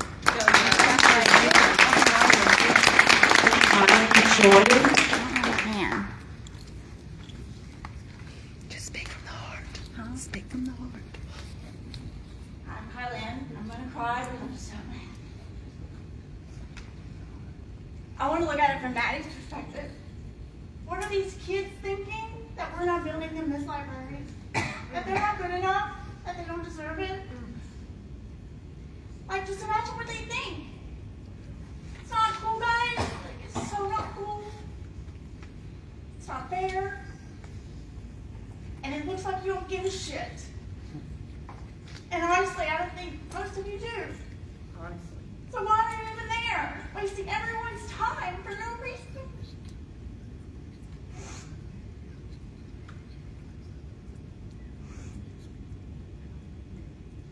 I believe that everyone else is in them, that there are more good than bad in the world. But this, I don't know what to think. Y'all should be ashamed of yourselves.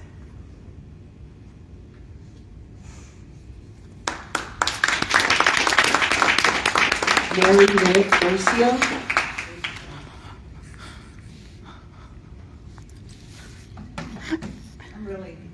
I'm Mary Liv Garcia of Lafayette Parish. I'm really appalled.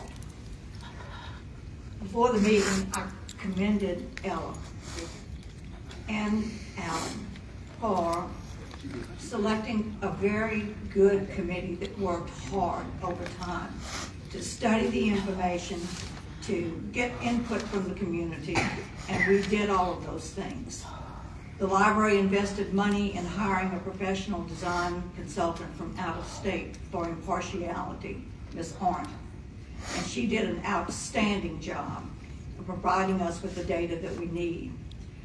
This committee that made its recommendation for unanimously for option number 1 4 days ago, before there was the deadline had been reached for amending or tabling or postponing or rescheduling, that didn't happen.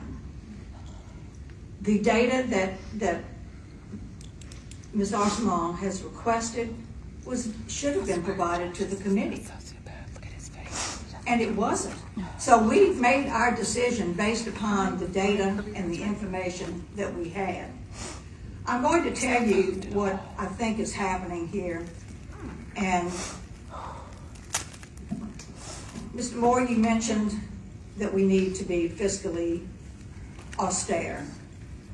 No, sir, you don't. You need to be fiscally prudent. There's a big difference. Fiscal prudence means that you look at all the data and you make the best possible decision. I have been an elected official, served on the school board. I understand governmental accounting and fiscal responsibility. This is not fiscally responsible. More importantly is the breach of public trust that this indefinite postponement of this decision says to not only the people here, but to the community that has been waiting for so long. The data that we received was more than ample for us. If there are concerns related to specific cost, that's what you have bids for. That's where you get the data that you need. And I don't know of any governmental body that can't go back and amend a bid order once the data changes. So that's the next thing. In terms of the demographics and the growth, these young people are going to have big families. Please do not vote for this motion. Thank you. Renee Saunier.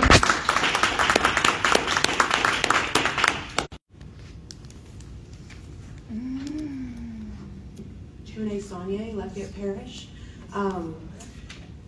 I agree with everything that's been said, especially by Lynette and Miss Mary, but it's not a game.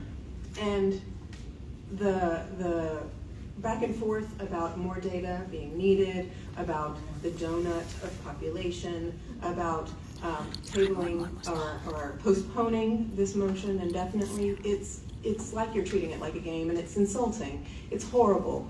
It's not what anybody in the community wants. The money is there, the work has been done, the vote needs to happen. A choice needs to be made, and the library needs to be built. How many 18-year-olds, under 18-year-olds responded to that survey? There's a huge community of young people who need this library, and it would be a failure on your part to not make a vote, to not make a choice, to not build this library. Marvin Hackworth.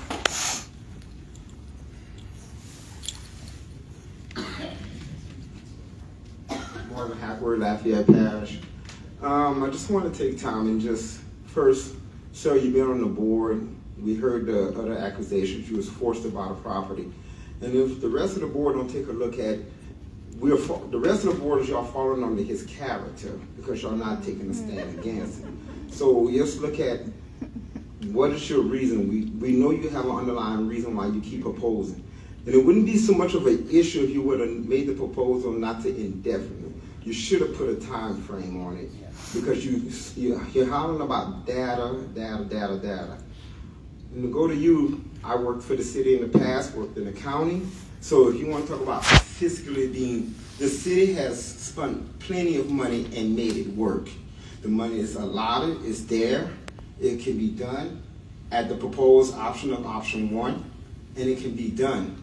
And we can adjust as it goes because that's what the city does.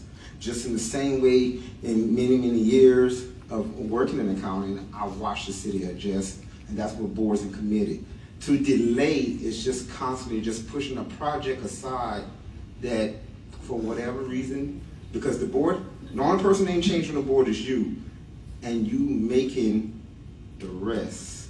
Now, I don't know if y'all understand, but maybe the proposal of the board should be to remove you from the committee as well. So that's my thing, because if you've been here for every aspect and you've been a person of delay, you probably should be removed so the whole regime of the board can be removed.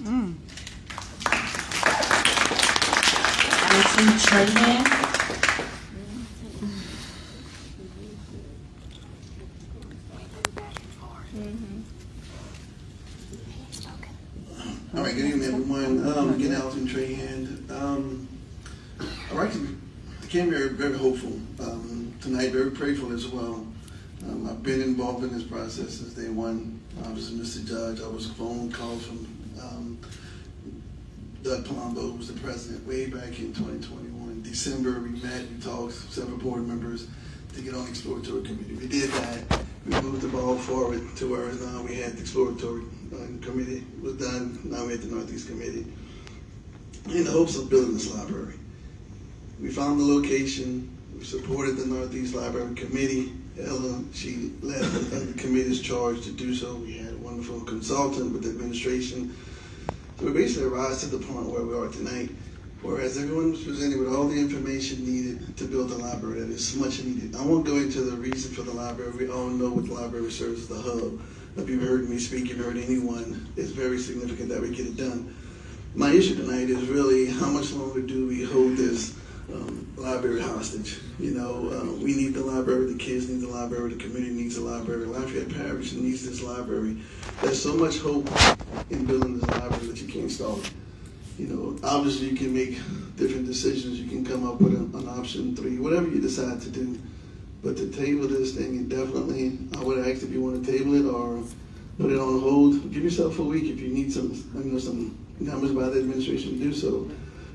I've studied, I'm into public administration, that's my degree, and I understand it. But what I don't understand is this infinitive hesitation. We have to get this done. You have no idea your impact on this community, what you're making tonight and forever. So I pray, you know, that victory happens in this darkness times. And so then we wake up tomorrow morning, you know, with the sunrise that's as beautiful as ever, that's going to put hope in the eyes of these kids. So whatever you decide, I ask that you not support this, but come up with a different option for tonight. You know, perhaps make another amendment or another motion to kind of move it forward. However, with the discretion of the board to make a different decision, perhaps depending on some information that you need. But the growth is there. Someone who lives in there, someone who's seen the apartment complex that is coming on Mall Street with 86 residents, someone who's seen development of Phase 4 off of Louisiana Avenue, off for Terrans who have seen the growth going north of I-10 that's going to use that, someone who sees people travel down Louisiana Avenue coming to shop from both areas that could use that library, from that library that can serve a hub that's beyond imagination, that vision that I put forward of connecting to the nature station and everything, that's the hub. You got to build it, you got to take care of it, and put hope back in these kids and the community's eyes. Thank you.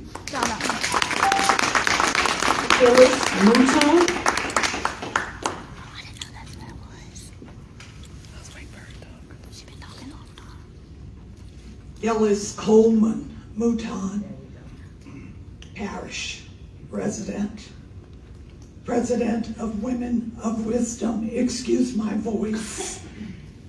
I have a condition called spasmodic dysphonia, but it doesn't keep me from speaking if I can help it. I am from the North Side, lived there all my life. I can tell you, not only are you impacting thousands of people, you are enhancing the economic development of this parish. We talk about a thriving Lafayette. We don't have a thriving Lafayette, not yet. It's through your support of different parts of the parish that is going to make a difference. Now, 2 members have expressed their dissatisfaction to move forward. I commend you, Ella, for the committee that you led and the decision that you made. If we don't respect our co-partners on this library, who will you respect? I can tell you, 2, 4, 6, 8. There are 2 who have expressed dissenting decisions to delay this decision. There are 6 of you who have said nothing yet, except Ella have voted with the committee. I came here tonight thinking that I had come to celebrate, finally, economic development that's going to enhance the whole parish. And what I see is a dissension expressed by two individuals because of a lack of information or a lack of support. That money was dedicated, and it's not going to decrease, it's going to increase.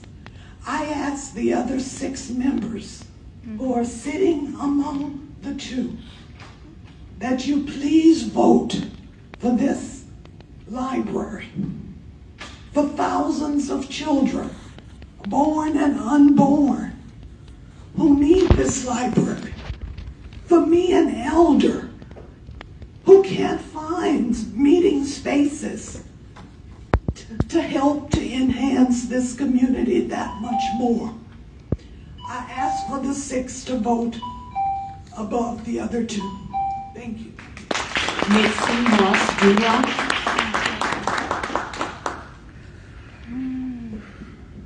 I had a list before things changed, and but I'm still going to refer to it. First of all, I'm from Lafayette Parish, and I live in the north side of Lafayette Parish, and I have always lived on the north side of Lafayette Parish, so I know the north side of Lafayette Parish. I travel it every day. Not to point fingers or not to, I invite all of you to travel that area, by the way. Let me say it that way. I invite all of you to travel those roads. So, I-10 and Louisiana Avenue, I-10, I-49, I-10, and University, our main 3 entrances into Lafayette. Right now, I-10 east-west at Louisiana Avenue is in a pivotal moment of the Brown Park being redeveloped and enhanced, which is the property that's supposed to have a library on it, that's right there on Louisiana Avenue. That section, by the way, Louisiana Avenue right there, if you go a little further, it turns into Johnson. But wouldn't it be wonderful if that whole corridor would be Louisiana Avenue all the way to University, so our university could be the University of Lafayette, of Louisiana in Lafayette. And I say that only because the development has continued to grow. It's going to continue to grow, whether you drive around there or not, whether you have numbers there or not. It's inevitable. And it's not just Buc-ee's. Other people have said it. I don't need to reiterate the housing, the stores, the interest, the cleanliness, the welcome environment. I will say this, though, that there have been Scott, Youngsville South, East, West, and the renovation of Maine that have happened in the last 14 years, starting in 2010. I lived through it, and many of us here have, and many of us don't know about it because there was never this kind of commotion about it. Never. This is not like we're asking to build a penitentiary in your neighborhood. This is not like asking to build a dogfighting arena in your neighborhood. This is asking you to build a literacy zone, a community hub, a safe place, a thing to be proud of when those people get off of I-10 and drive on Louisiana Avenue. That's all we're asking. The money is there, and I'm through. Allison Shake Snyder.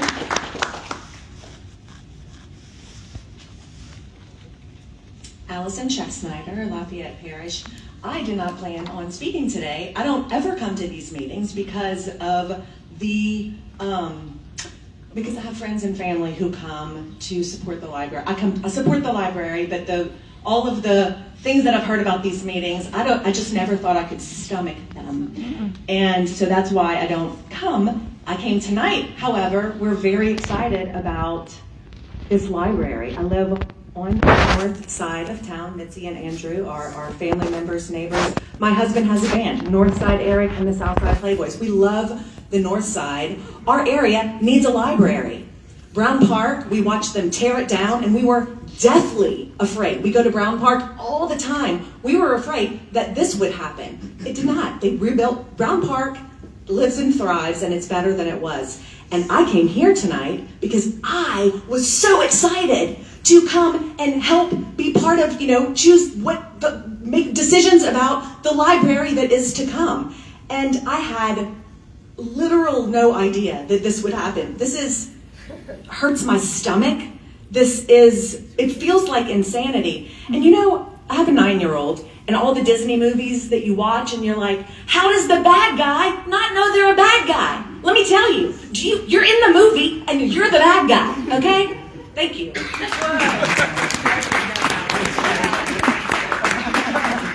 Alex Montgomery.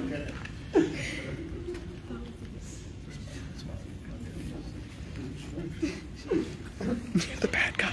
I don't know. Good evening. I'm Alex Montgomery. I'm a resident of Northside, Lafayette. I served as a public servant 34 plus years as a law enforcement officer. Evidently, you haven't been on the north side of town when you're talking about explosion, when you're talking about economic growth. You have a corridor she talked about that's growing. Buc-ee's, yeah, you're right. It's going to be a lot of people passing through, but you also have a lot of homes that are coming up in that area, if you haven't been there lately. You have 7 schools in the current area right now. 7. So where do those kids go to read a book? Because I utilize this library quite a bit. I retired and I'm a private investigator, so I do most of my interviews here in the study rooms that you have here. And to get a study room here, it's very hard. Very hard. So think about not only the kids that are utilizing that library, but the people that live around that area that are utilizing the library. And if you haven't noticed, how many people have been killed trying to cross the Evangeline Thruway in the past 5 years? How many? Too many. So that area of town, that area of Lafayette will serve as you said, the Northeast, which is growing. But then again, you might not know that because you haven't been around the Northeast part of Lafayette. So, in your choice tonight, think about that. It's not only servicing the kids that are there, the schools that are there, but also grown folks and old folks like me. Law enforcement. We utilize the library quite a bit, believe it or not, for a lot of research that we can't do in the office. You don't know it's law enforcement because we're in plain clothes. But we utilize the library for a lot of services. Printing, research. So give the people what they want there, which is the library. And you talk about the donut effect. Evidently, you don't know how civilization works because it starts in the city and it expands out to the parish.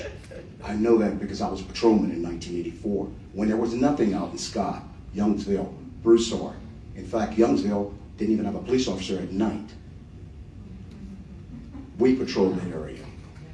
The city of Lafayette stopped at actually I-10 and Moss, and the sheriff's office patrolled all of that. Kevin Drive, Gloria Switch, Butcher Switch. That was all in the city, but the city didn't patrol it because they didn't have enough manpower. So think about not things of today, but the growth of tomorrow. That's what you need to be thinking about. Thank you for your service. Keep it safe. It's the end of comments. How does he not understand? What did he say? So disrespectful. What did he say? Thank you for your service and keeping us safe. Wait a minute, wait. Not for the delay, it was for sexually delay. Well, you can tell her you're going to give you noise. Since you want to go through the proposal, would you like to say that? Mr. President, I'd like to clarify something. There was a comment made about the pandemic. That was in 2020. Hard over here. It does. Oh, everybody. The money, I don't know about what happened in 2011. I wasn't here.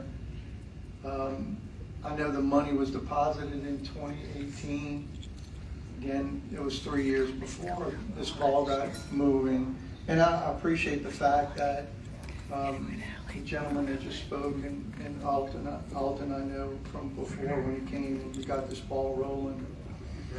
And I'm sorry. We had one more speaker.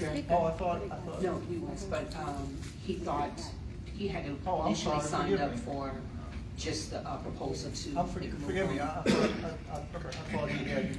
I'm sorry. This is Mr. Tom Hodak. Tom Hodak from Lafayette. Kind of new to this.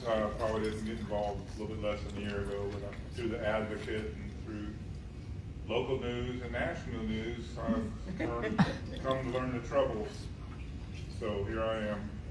I've been mostly quiet the whole time. I came here tonight to decide what option I was going to pick, and then learned that we're going to table it indefinitely. And from everything I've witnessed in this library, indefinitely to me, the definition of that is infinity. There's no, why not table it until next meeting or next week, like another gentleman said? Indefinitely?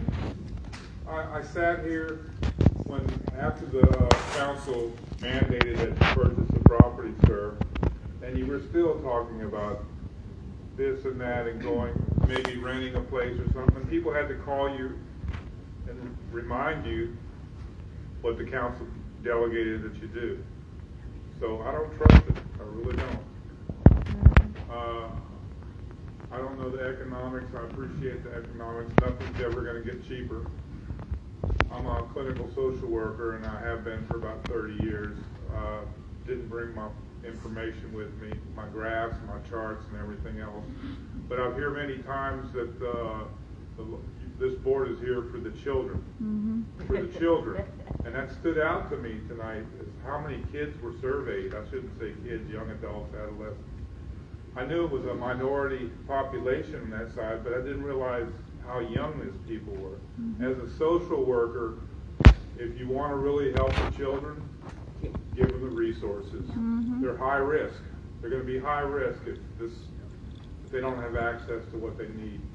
When I was a kid, I get on my bicycle and go all over health and creation. These kids will be able to, maybe there's no transportation in the house, but they'll be able to jump on a bicycle or walk to the library. If you're really concerned about these children, then you would not table this motion. You get off your butts and do what you're supposed to do.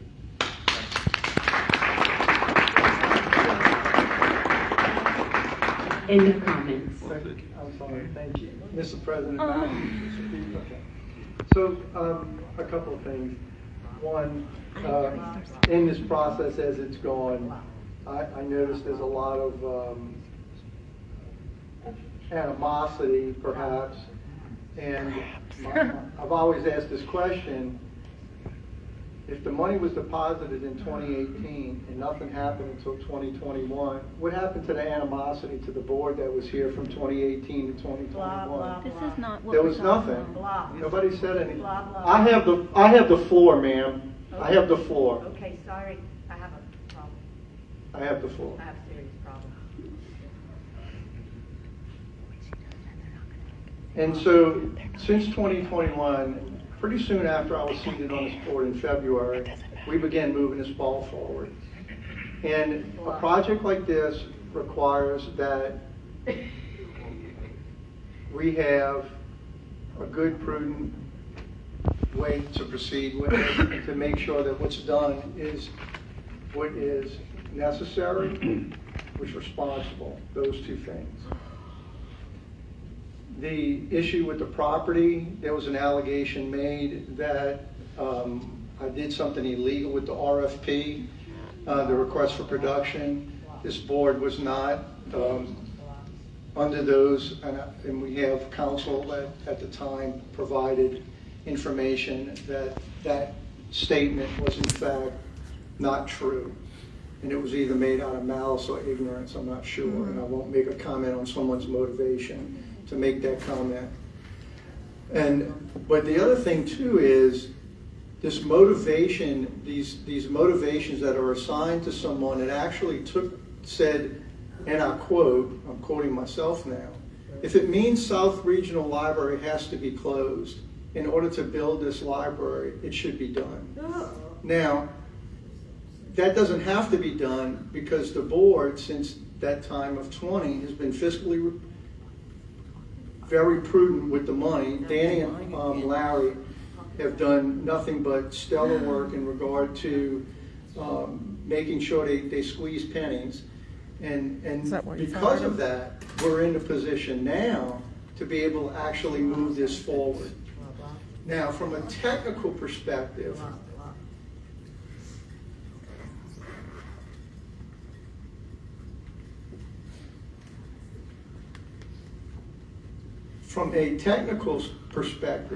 the motion to postpone indefinitely simply takes it off of this meeting. That's all it does.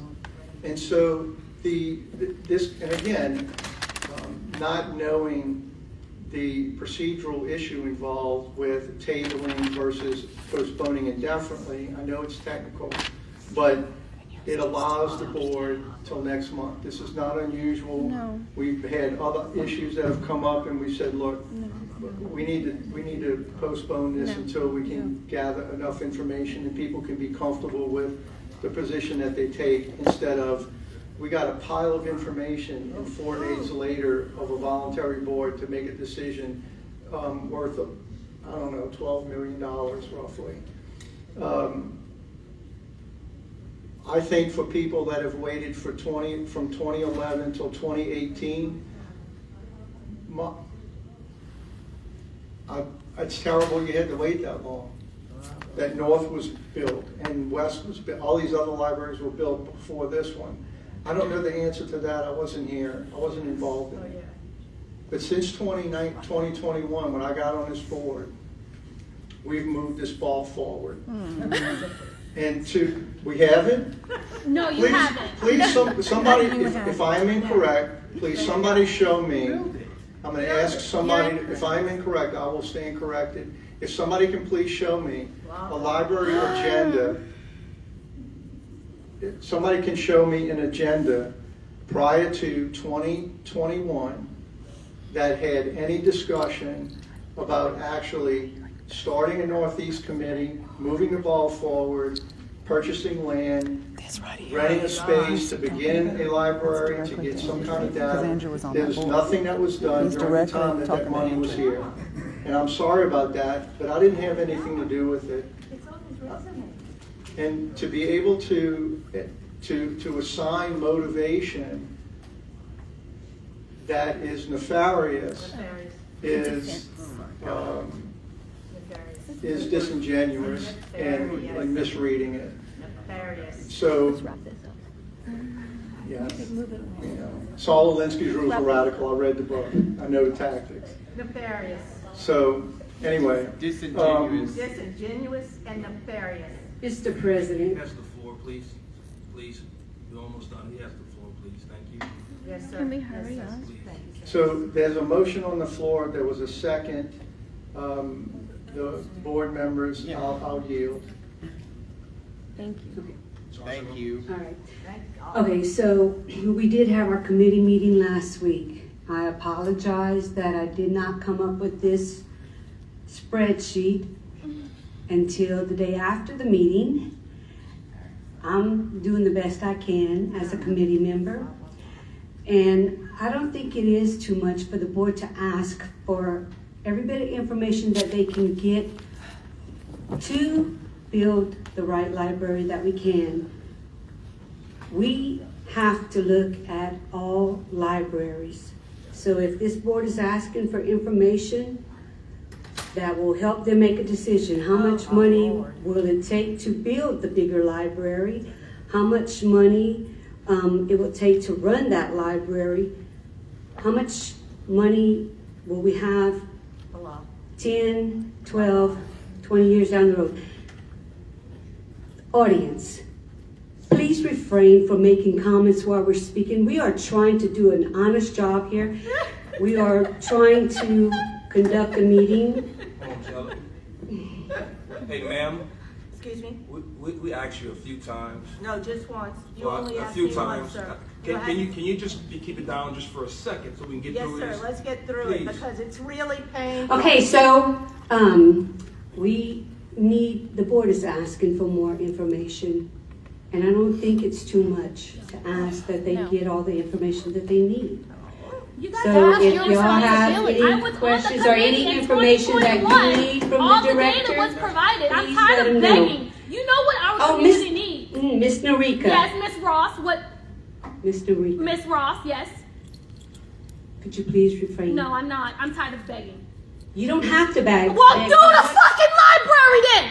Okay. While we're here, you want to indefinitely listen. Oh, no. I feel like Get her out of here. $10,000 are here. not being reciprocated. Get her out of here. So you know what? I'm leaving. I think And not. I'm taking this with me.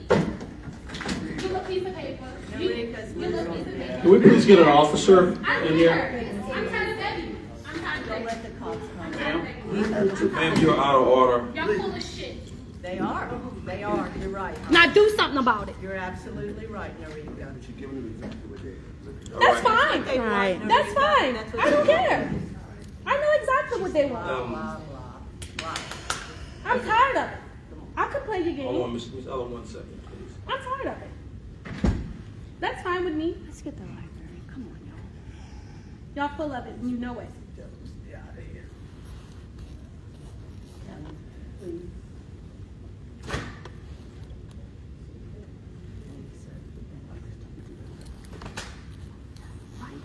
This is completely unnecessary. And we are passionate. I mean, you guys are passionate about getting it done. We want to make some decisions. This doesn't help us. This is I've never seen this in a meeting before. It's embarrassing. We asked several times for you guys to keep it down. We have the floor, point of order. This has been a very disruptive meeting. And you guys want us to make decisions, but you guys are acting this way. Not everybody, just a few of you. This is going to be the last meeting this is going to happen. Yes, sir. Like this. Aye, aye.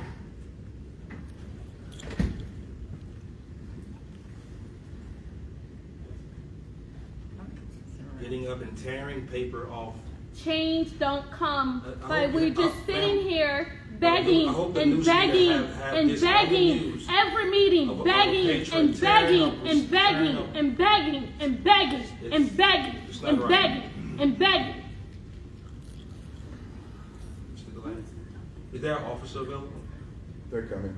Okay, so we're going to maintain peace and order, and we're going to have this young lady removed. That's fine. I'll leave happily.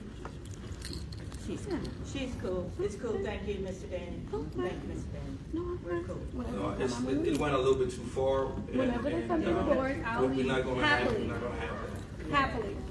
Went way too far. Didn't go far enough. Oh, that's fine.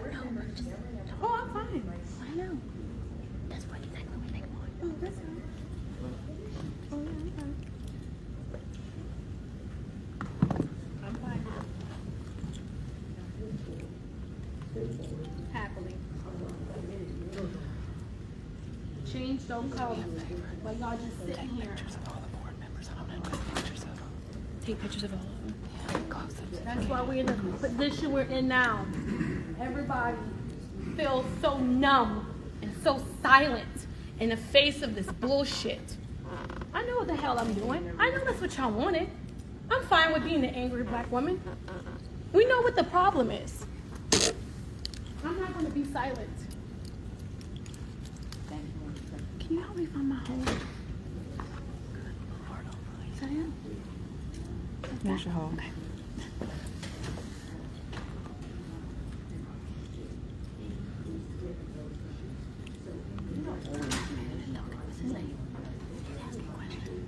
Ms. Ella, if you may continue, and I do apologize. That's okay. So I do understand, because this board has 10, we're gonna have 10 libraries to look at and to oversee and to help make decisions for.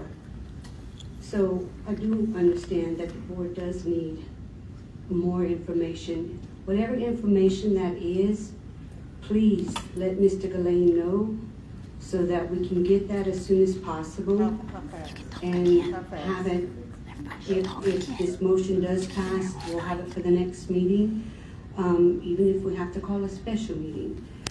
I know the intention of this board is to build a library. We all want that, okay? It's so convenient for the public to stand up here and accuse us of not wanting to do this, and they want us to build the largest one and not even think about cost, but we as a board are charged with looking at all of that, and we are responsible.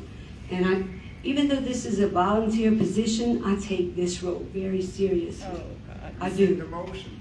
I do. The motion. So amend the motion. Anyway, Do your thing. Amend and for the time. no, to so anyway, if this board needs more information, I would like y'all to have what y'all need, we need, to make an informed decision. Thank you. Change the language of the motion. Mr. Danny, I have a question for you. Now, at the earliest, how soon can you get us the information to consider having a very quick special meeting for all the information the board needs? We want to vote on it here shortly. Just a question for you. Okay. Is the question, how soon can I have population data for 3 mile radius for these buildings, and then usage data for a year? 5 mile radius. 5 mile radius, 3 mile radius.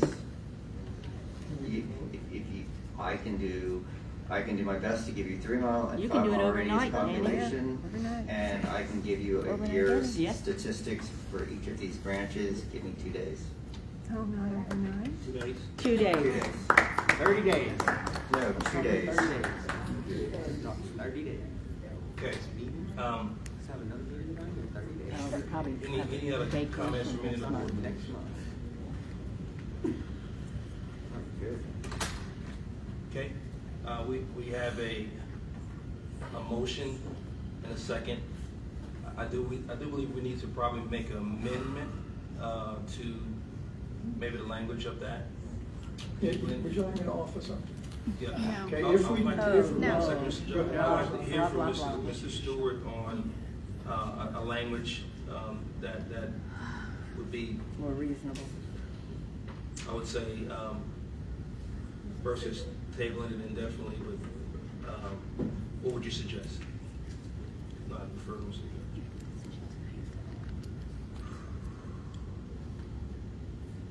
I believe that the board can make a motion for however, if it's till the next meeting, if it's to a special meeting, that the board can postpone to the extent that it wants to postpone.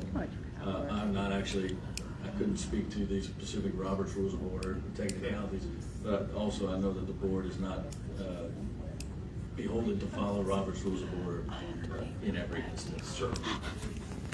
I think that whatever the board would deem appropriate amount of time, an appropriate amount of time to revisit this would be fine. President Kelly, may I can help? President Kelly. One of the things that, as president, you can do is you can call a special meeting at any time possible. And Mr. Delane said it'd take him a couple of days to get all of this data for us. I guess you could poll the board members to see how much time it would take them to get all of the data digested and be ready to make a decision. That would be something that would be completely under your purview. If we go through an amendment process, we go through the whole voting and amending and comment and all of that, and that would, but again, the discretion is you as far as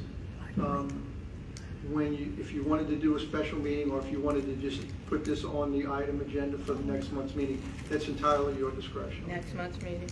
Next month. Next month. So the postpone, again, the postpone indefinitely just means it's not tabled, that can be brought up again at this meeting. It's just until it would be put on the agenda. We still have to address the motion on the floor, right? Yes, we still have to address the All right. postpone indefinitely. Okay. And that's a technical, it's just a technical term, that's all it is. Technical. Technical but vague. Like, Tonight. All right, so we have a motion and a second, and we're gonna take a vote on that. All right, I'm gonna start Ms. Yes. Of course. Mr. Eric? Yes. It's the cabal. The cabal speaks. Yes. The cabal speaks. Mr. Allen? Yes. Are they voting yes to table it indefinitely? Bradley? Opposed. Mr. Kelly, I oppose.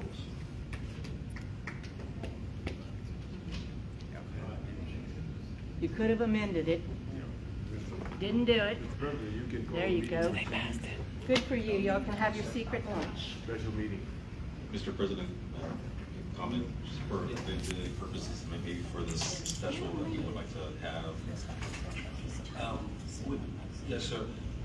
One thing, Mr. Delane, if you can have that to us in a couple of days, then we're going to see if we can have a meeting at least by Monday of next week, or Tuesday of next week. Can I ask a question? Sure. Okay, so this is 3 mile and 5 mile radius populations for the branches. Can you give it And for the comparison statistics, my suggestion, and I'm asking this question, is circulation, visitors, program attendance, and computer usage. Am I missing anything that you would like? I collect statistics on a lot of things, and would you think a year worth of statistics on this? We have the numbers, so I mean. You have the numbers for? I have the numbers going back quite a while, but would you want current year, 3 years? 3 years. Okay. Not only the statistics, but financially. Okay, I don't. Projections. Okay, I don't understand that question. Operation cost for the library, if we went with option 1 or option 2 or option 3. I can give you a rough estimate based on what Larry and I had discussed on what we think it would cost for option 2. And option 1 is a number that's going to be based on a projection. It's not going to be exact. Okay, and also for me, programming in the future for all libraries is important because I'm sure there's things that. I honestly can't speak to that, the programming in the future. I know you don't like statistics. I can give you the numbers for what we've done in the past for the last 3 years, but honestly, I couldn't tell you what we're going to do programming-wise for this building, the one that I'm most familiar with, projecting forward. It's dependent on too many things. Yeah, just for me, it's the concern for finances. I don't want to see this library system go backwards and not have enough money to support all libraries.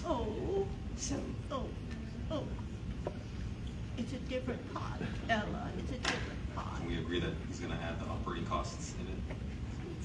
I'm going to give you what my projected operating costs for a new library would be. And Mr. Galene, where did the additional request for funds for the cost of construction, where did those numbers come from? For the $3 million additional for the 17,500 square foot? Or the 5.5 million? Okay, just so curious, was that the 3 million was Larry and I working with a consultant and rough estimates on what construction per square foot cost. And then actually Maureen did the rough numbers for the additional money for the 20,500 square foot actually during the committee meeting. Okay. Ms. Maureen, was that numbers that were used, current numbers, or was that previously when some of the estimates were given and we just took a construction per square foot cost, or how did we do that? Exactly, it was construction per square foot cost, just based on historic data. So no design has been done, so it's definitely a rule of thumb and historic data. But we've used, to the best of our ability, current construction costs, not 2019 or 20 when all this started. That's correct, but it hasn't been escalated out a number of years either, so it is current because it's also hard to predict what construction costs will be. Thank you for that. Also, Mr. Gillane, in the original plan for building this Northeast Library, there wasn't a warehouse attached to the plan. So I would like some numbers on what that would look like if the board would build the warehouse, either with this project or even in the future. Larry and I projected the cost of the warehouse would be $1 million if we built it with this project. And and we projected it would probably, if we delayed it into a different year, it would probably be $1.4 or $1.5 million. However, as Larry has pointed out, give me 1 second. Poor Larry. He's not even here. No, but this is good.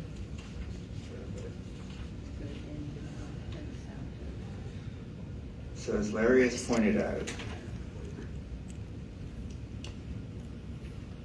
the warehouse could be a bid alternate and just not accepted as part of the project if bids come in over budget. It could be designed and planned, but if it costs too much, it doesn't get built, or we add money at the point we are ready to build it after the library is built.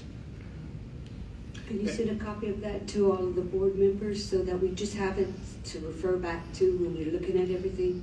Yes, ma'am. Ms. Lane, I'd like to add that, you and I and Larry met at a facility looking at it for a couple of different purposes.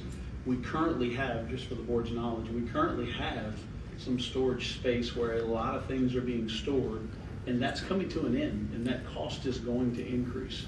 And so that was something that we all discussed, and I fully support building that facility to give us the storage we need, because what's coming, I think, in a year and a half, if I remember correctly, somewhere along those lines, is that we're going to have to go out and acquire more space anyway.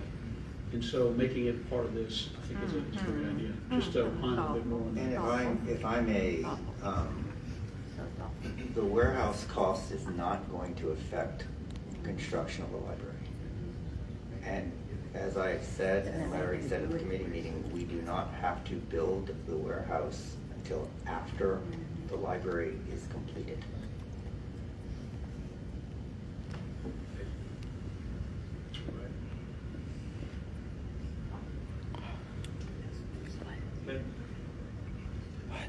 Thank you, Mr. Glenn. All right, moving on to the announcements. Reminder, the next library board meeting will be Monday, March 17th. I need a drink. Reminder, the personal financial form due before May 15th. Reminder, the yearly ethics training, technical ethics training must be completed before December 31st, 2005. We have any comments from the public on any other library matter on this, not related to this agenda? Is it just me? No. Oh. Oh. What? No, that was on the motion. They already Because voted it on was the motion. delayed, there will be no comments on that this time. Unless you choose to go and open. No, that was on the motion, restrict your comment. We already voted, Mr. Collins. We already voted. There's no motion on the floor regarding. They're not going to vote on the other thing, so you can't talk on it. There's nothing to discuss because it's not on the agenda. It's taken. I'm about to talk again. Any comments related to? Please say something radical. Now that I've calmed down, I think I could. That's it? They delayed it, Mr. Cole. That's what you were speaking on, the delay. Did they already? They did. Are the only one that has comments on? No, I got comments. Oh, okay, I was about to say. You need to go last because you're going to be the. You need to go last. You did speak on the delay. You're going to be the big finale that closes it out. They it was tabled because that's what you were speaking. We could still discuss this. No, we can't. We can't talk about it anymore. No, they stopped it indefinitely. Everything was discussed today. Any comments not related to the agenda? Yes, Melanie Sean.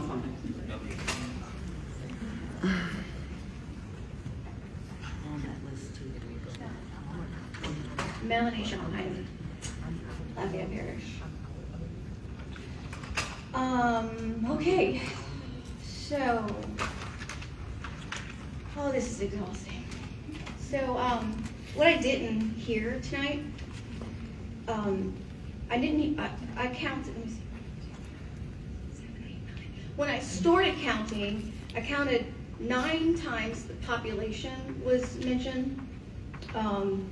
This is just when I started counting. Finance, several data, laid out research, clarity, but I didn't hear about how this would impact the children who live in the neighborhood. I didn't hear about the kids. We are 47th in educational outcomes. The fact that the cops have to be called on a black lady speaking during Black History Month from a man who likes to whisper to women after meetings, who wanted to who took diversity out of the mission statement. That's real rich, Robert Judge. That is really rich. We're 47th in education, along with the rest of the Gulf states. And here we are fighting over building a library that we have the money to build. So let me ask you, can we commit when you get your data, when you get your numbers, when you get all the information that you apparently need, that you really could have come here prepared with? Can we make a decision at the next meeting? Because it's time. You got the community in an uproar. They're about to riot here because y'all keep playing games. You keep doing things that prolong it. And then you want us to eat it and accept it and believe that this is about financial responsibility? Right. It's just insane. Don't you blame us for having enough of your stuff. Don't blame us for getting upset because you keep prolonging a library that's going to belong to the Black community. I find that absolutely offensive. And none of us have forgot that you took diversity out of that mission statement. It's insulting to act like we are the bad people who are just causing a ruckus here. Y'all asked for the cops to come in because you made people upset because you tried to table something indefinitely that we've been trying to do for several years. The fact that you're asking for data is just irresponsible that you came here unprepared. Do not act like we believe a second that this is about more data. This is ridiculous. And Mr. Judge, don't you ever come back and whisper in my ear like a creepy man. You will not intimidate me. Miss Margaret Olkers.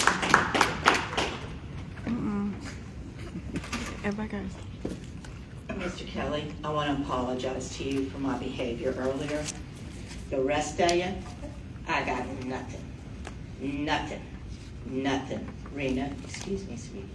But the point of it is that this is a pattern. It's a pattern, and we are exhausted with it. And we see you all, the cabal. We see the cabal. We see it working. And it's not working for our children, is what it's doing. So I just want to say, Mr. Kelly, I meant no disrespect to you, because I am fighting for the North Side. Wayne Colvin. Wayne Colvin, Lafayette Parish.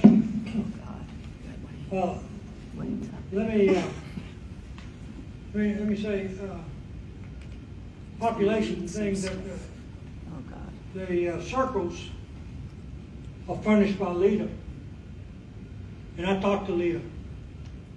And those are radius circles as a crow flies. So irregardless of where it lands, they calculate all that population. It's a formula, or more like an algorithm, which is a specialized formula that says this is what it is. When you go 1 mile east from Moss Bluff, from our location, you're in St. Martin Parish. You go a little bit more than a mile west, and you're crossing over the interstate.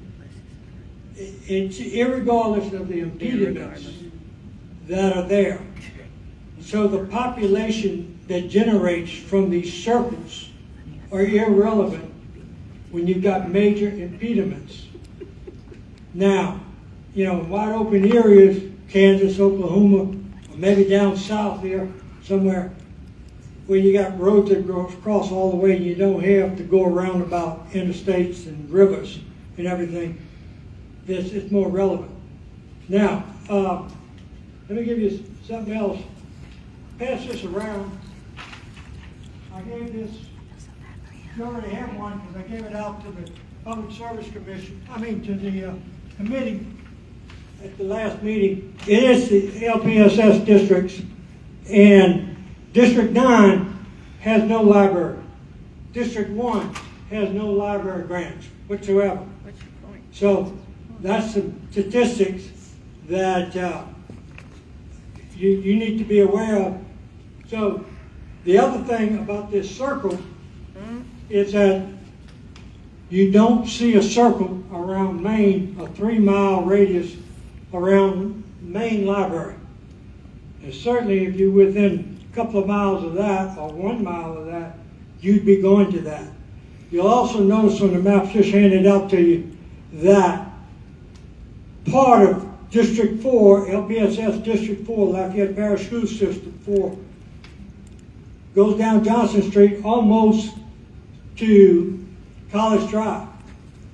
Now all those people are going to go to Maine, any patrons that could go. So they're not going to be going to the Northeast Library. You just got to take all that into consideration. It's difficult because that area is so locked in. I support a library there in the Northeast section, but we've got to limit it in size. Okay, thank you. Thank you. Cindy Fox. There we go. Time's up, Mr. Wayne. Oh, baby. That's a little thing. He has a right to speak. Yeah. They got the circles. Thank you so much. It's got the circles. Great job. I want a copy, Mr. Wayne. Great job. Well, what can I say? You never fail to disappoint. I came here tonight excited. All of us did. Because you were going to pick an option. You were going to finally build the library on the north side. And all we get are excuses. I just don't know what to say. I'm going to go home and cry once more because of what this board has done. While I'm standing in a library that won't even celebrate Black History Month. Bravo, Cindy. Bravo, darling. Dr. Green. I'm Christian Green from Lafayette. You can call me Christy. I've been here months, and in the meantime, this summer, the League of Women Voters of Louisiana, which I currently serve as president, submitted a resolution on public libraries to our national convention. It was overwhelmingly accepted. We're not sure who the 14 people are who voted against it. Maybe they were Russians and hacked it. We don't know. But we're allowed 4 whereas statements and the final statement. So here it is. Whereas libraries serve not only as vital hubs of access to information, resources, and programming, but also as crucial civic spaces for people to come together to learn, debate, organize, and enjoy a wide range of intellectual, cultural, and civic and recreational opportunities. Whereas libraries provide internet access and a range of online resources that contribute to digital equity, both in ordinary times and in situations of emergency and disaster, when they serve as crucial lifelines. Whereas libraries are crucial places for citizens and voters to gather to access tools and practice skills of democracy, including through opportunities to participate with professional library staff, library boards, and local governing authorities in setting library policy and programming. Whereas libraries have been subject to censorship efforts, targeting groups on the basis of age, gender, race, and other status, along with calls for defunding and or privatization that threaten their status as public institutions and public resources. Therefore, be it resolved that public libraries are essential institutions for strong, viable, and sustainable democracies, and that access to materials, resources, and programming provided by public libraries is a civil right which should be enjoyed by all and distributed equitably in our communities. please consider this as you continue this interminable process. Interminable, thank you, interminable. Matthew Humphrey.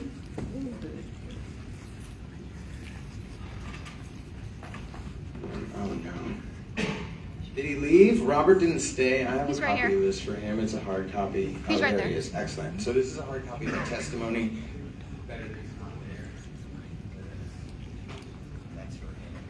So yeah, I brought a signed copy of my testimony from my arrest. I was exonerated by a judge on Friday.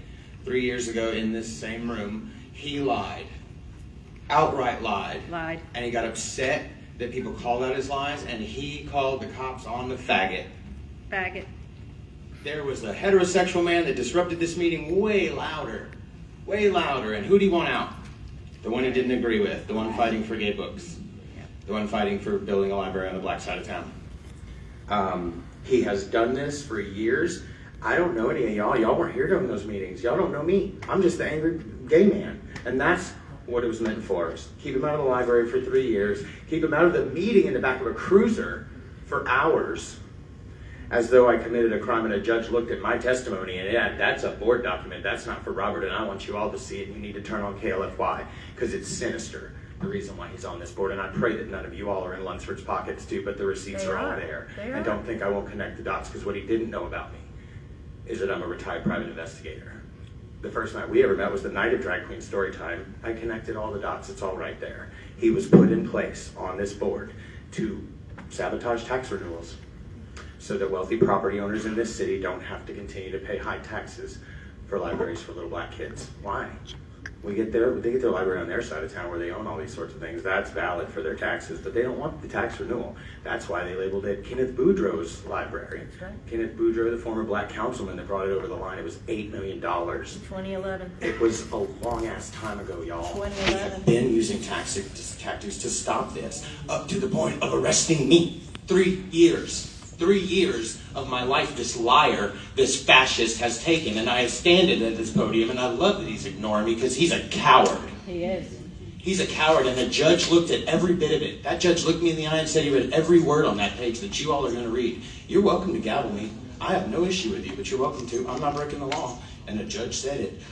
LGBTQ judge exonerates LGBTQ activist, apologizes for arrest and 3 years prosecution because of this cancer that you all continue to do the bidding of. I think it's cute. No, sir, I will not be quiet.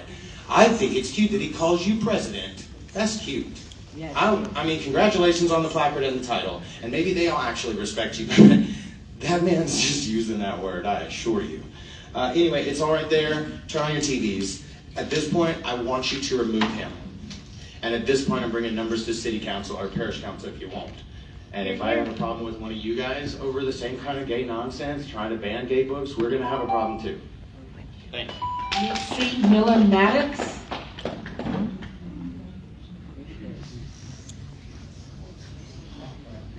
Hi, Nancy Miller Maddox, Lafayette Parish resident and taxpayer. I guess I'm just going to take this time to talk a little bit about respect. You know, we come to these meetings. I don't come here because I think that you folks are going to do anything good because, you know, history shows that you don't. I just come here so that, you know, there are people on the public record so that one day when my grandchildren are studying fascism, they'll know that their grandma was on the good side and you guys are the bad guys, you're the fascists. Anyway, respect. You know, we have board members that talk to people in the community very disrespectfully.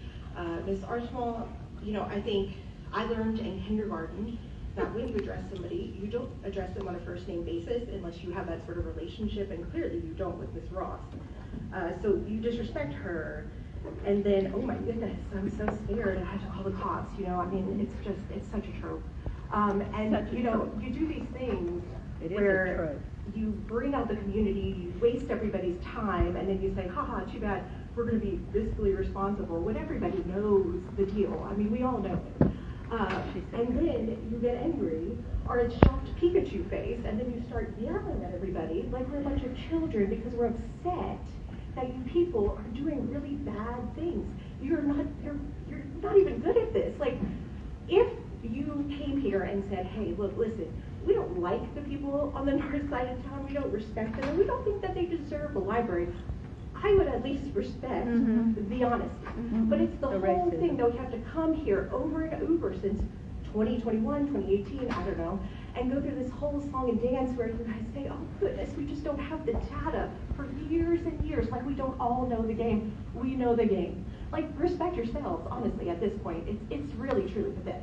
Like, it truly is. I mean, I don't know. I hope that you guys are okay, that your grandchildren are going to be studying, that their grandparents were fascists. Hopefully they won't be as well. Bad. Lynette Mejia.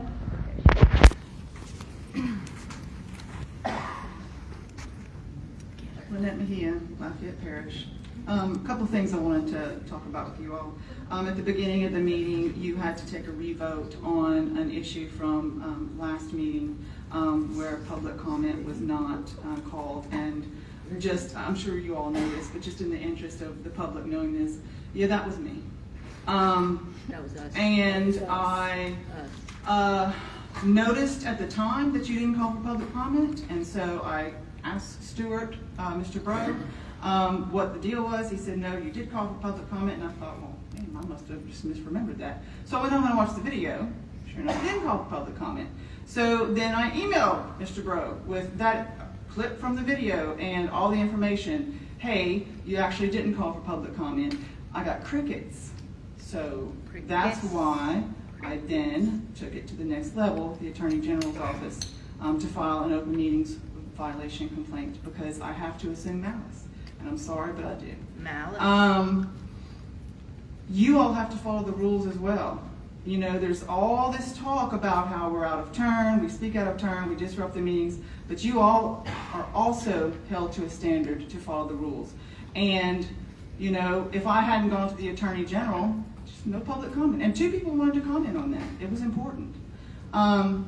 So just know that I'll do it again. The second thing is, and this is for all of you except for Mr. Judge, I would like you to just think about for a minute, just consider the possibility that he does this on purpose. And what do I mean by that? He could have made a motion to delay this vote 1 month.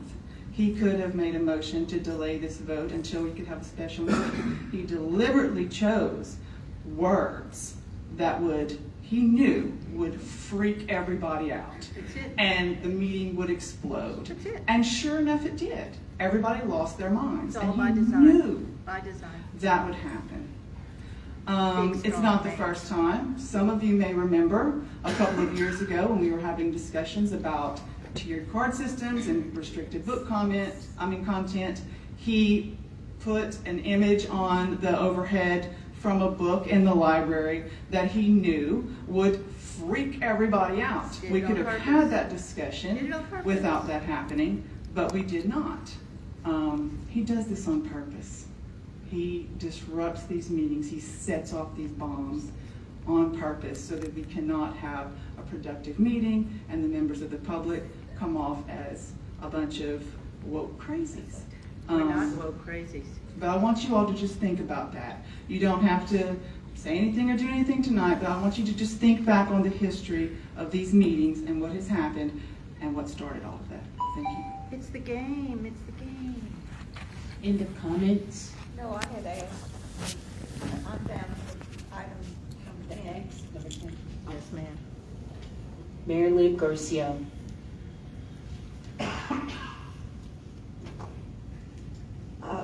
She says thank you. I was pleased to be appointed to this committee. It was a good committee. I've said that already.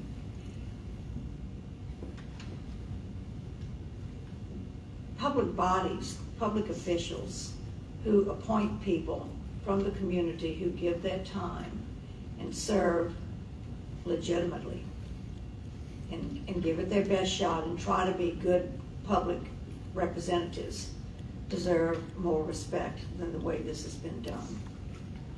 I have 2 great passions in life. One is literacy and the other is good government. And I've served in government, as I said, and I tried to demonstrate those passions in the work that I did.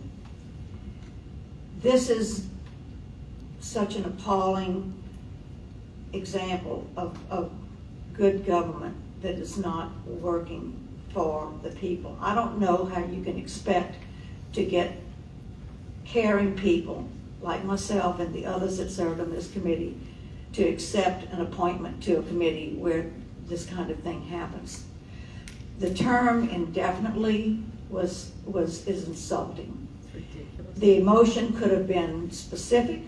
It was not.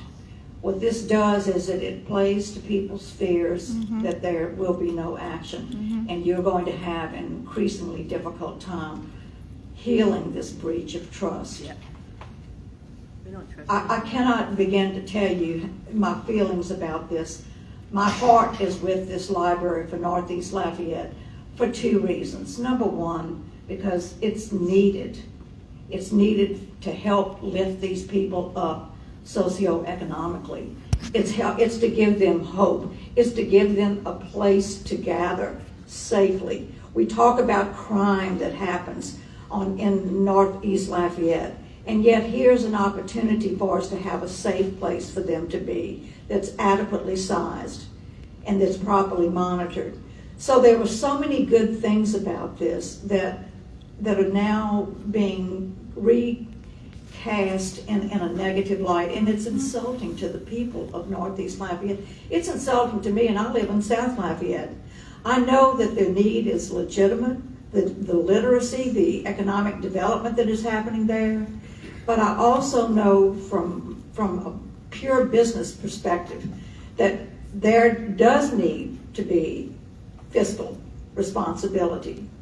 But you don't bring in data at the 11th hour that you haven't even presented to your committee. And we did ask the question about the cost from each option, and we were given it by the consultant that we're paying money for. So the data was not absent. Thank you.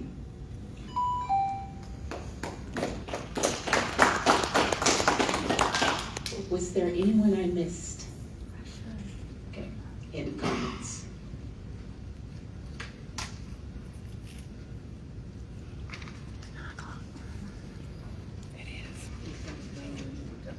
And to the, thank you for that. Is there another comment? I just want to mention that Councilman A.G. Rubin was en route and wanted to speak on this issue. I'm not sure how much time you have left. Of course he can speak. Did you text it? No, I didn't. While we're waiting, in all fairness to this board, they did not get the information into the last minute, and that was not intentional. So I apologize for the inconvenience and the trouble it caused, but. She has the floor, please. 1 second. Ms. Austin, I'm sorry. Go ahead. No, it's okay. So, I'm doing the best I can as the chairwoman to get information, and I didn't think of this until after the meeting because I wasn't sure of everything that was going to be presented at the meeting. Maybe I assumed that this was going to be there. I was there to listen. The committee was there to listen. We had minimal discussion. The committee wanted to vote for option 1, so we didn't have a lot of discussion about other things. Their mind was made up. So here we are. Here we are. Ms. Arsalan?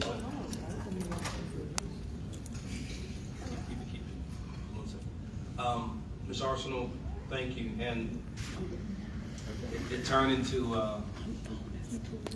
what it turned into, let me say that What is that? I appreciate you acknowledging the fact that we got the information in the last moment, and we're only trying to make the decisions based upon what we got at that moment.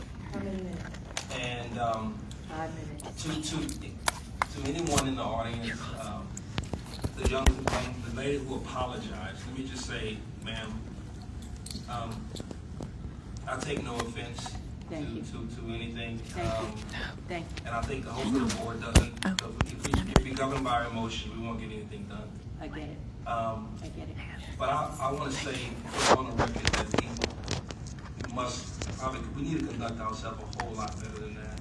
It's not everybody. Especially with company. So going forward, we'll have to probably talk to Mr. Delane about making sure that our meetings are done properly, fair, in order. This cannot happen again. What are you talking about? What are you talking about? The police? I don't know what you're talking about. No law enforcement present. I have political. If you understand what I'm saying? They are scheduled by Lafayette Police Department in advance, and they have our meetings, and it is not until something happens that honestly I notice the officer is not here.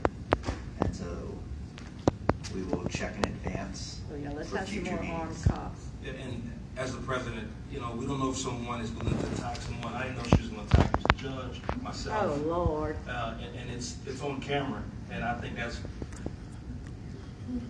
that needs to be addressed. We'll make sure It really doesn't need to be addressed. Ms. Arsalan, I just wanted to say that I personally did not have any fault with the information in the timeline that it was given. Thank you. We, as the members of the board, have been aware of your work, and I remember when the Northeast Committee was announced, I wasn't even on the board yet, and I thought it was so incredible that a committee with community members and the library board members were working together. This has been a long and beautiful process, just as Ms. Mary Lynn has said and you have said. So I want to especially, I know I thanked you earlier, but publicly thank you and that committee for what you've done. And I feel like the information has been transparent, it's been overabundant, and I'm very grateful. Trying.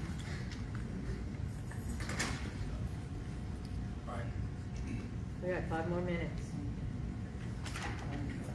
Oh, Robert just said he needed to go. Who you gonna say? Who wants to go do Ruby? Mr. Delane has to put it together. What? Mr. Delane will be working on it. When he shows something or whatever. Okay. It's not complete, so. Mr. He's that's where it's disposed right now. Okay. All right. Danny ran to this. Are we taking any more public comments? Yes. I'll take it. We have a question. I just wanted to say the other time that I had an occasion to think about the Northeast Library was in May, when the Legal Defense Fund lawyers asked me to write a declaration for our case that's now going to the Supreme Court about the 6th Congressional District. And I started Googling Northeast Lafayette and all the things that have happened with libraries and education and recreation and parks. And the overwhelming thing that I took away from it was that while redistricting and voting rights are often seen as redressing historical issues of racism, this is something that's going on right now. It's not history, it's going on right now, and this is part of it. He's not. He's in Arlington. Councilman Sam's a Williams. good choice. Damn, Lynette.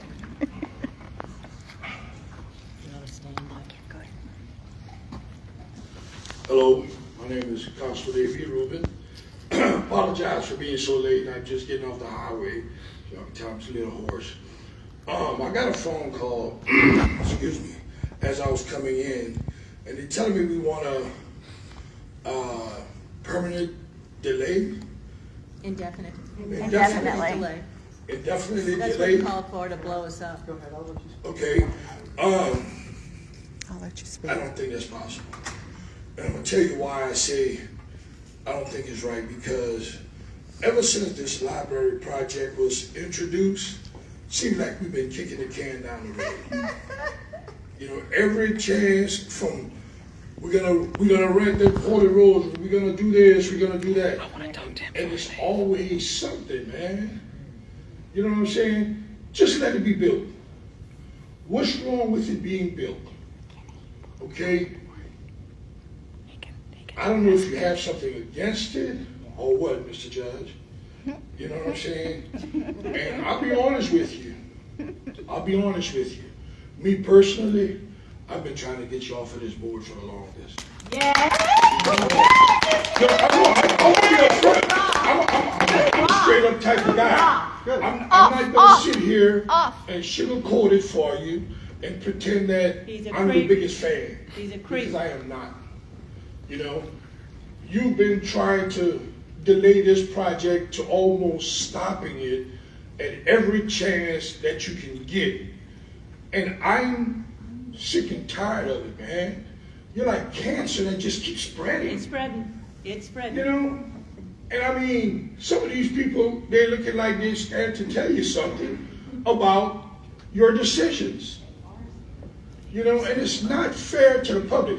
The library is for everybody. Thank you. You know what I'm saying? It's not just for a religious cult or It's a religious cult. It's a religious cult. whatever. It's a religious cult. It's for everybody. Every race, every sex, everything. You know what I'm saying?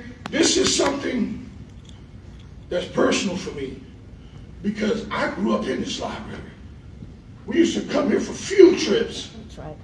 And do studies as a kid.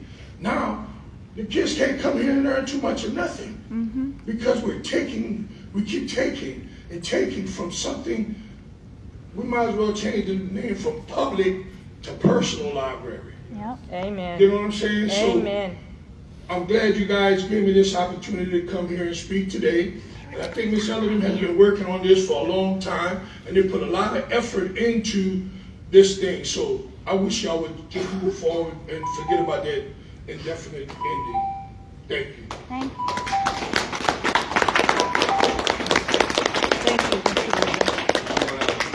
Final comment, Mr. Judge. Yeah, I have a final comment. Yep. Yeah. Oh, Mr. God. Rubin, Blah, can blah, blah. I'll address some of your concerns. Blah, blah.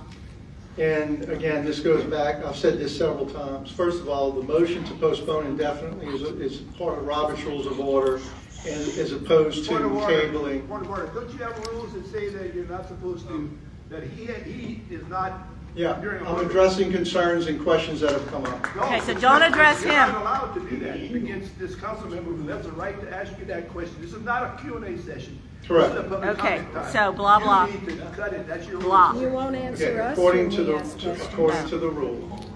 Blah, blah. Questions, certain questions. That's not the rule. Andrew. We gave him the floor to speak.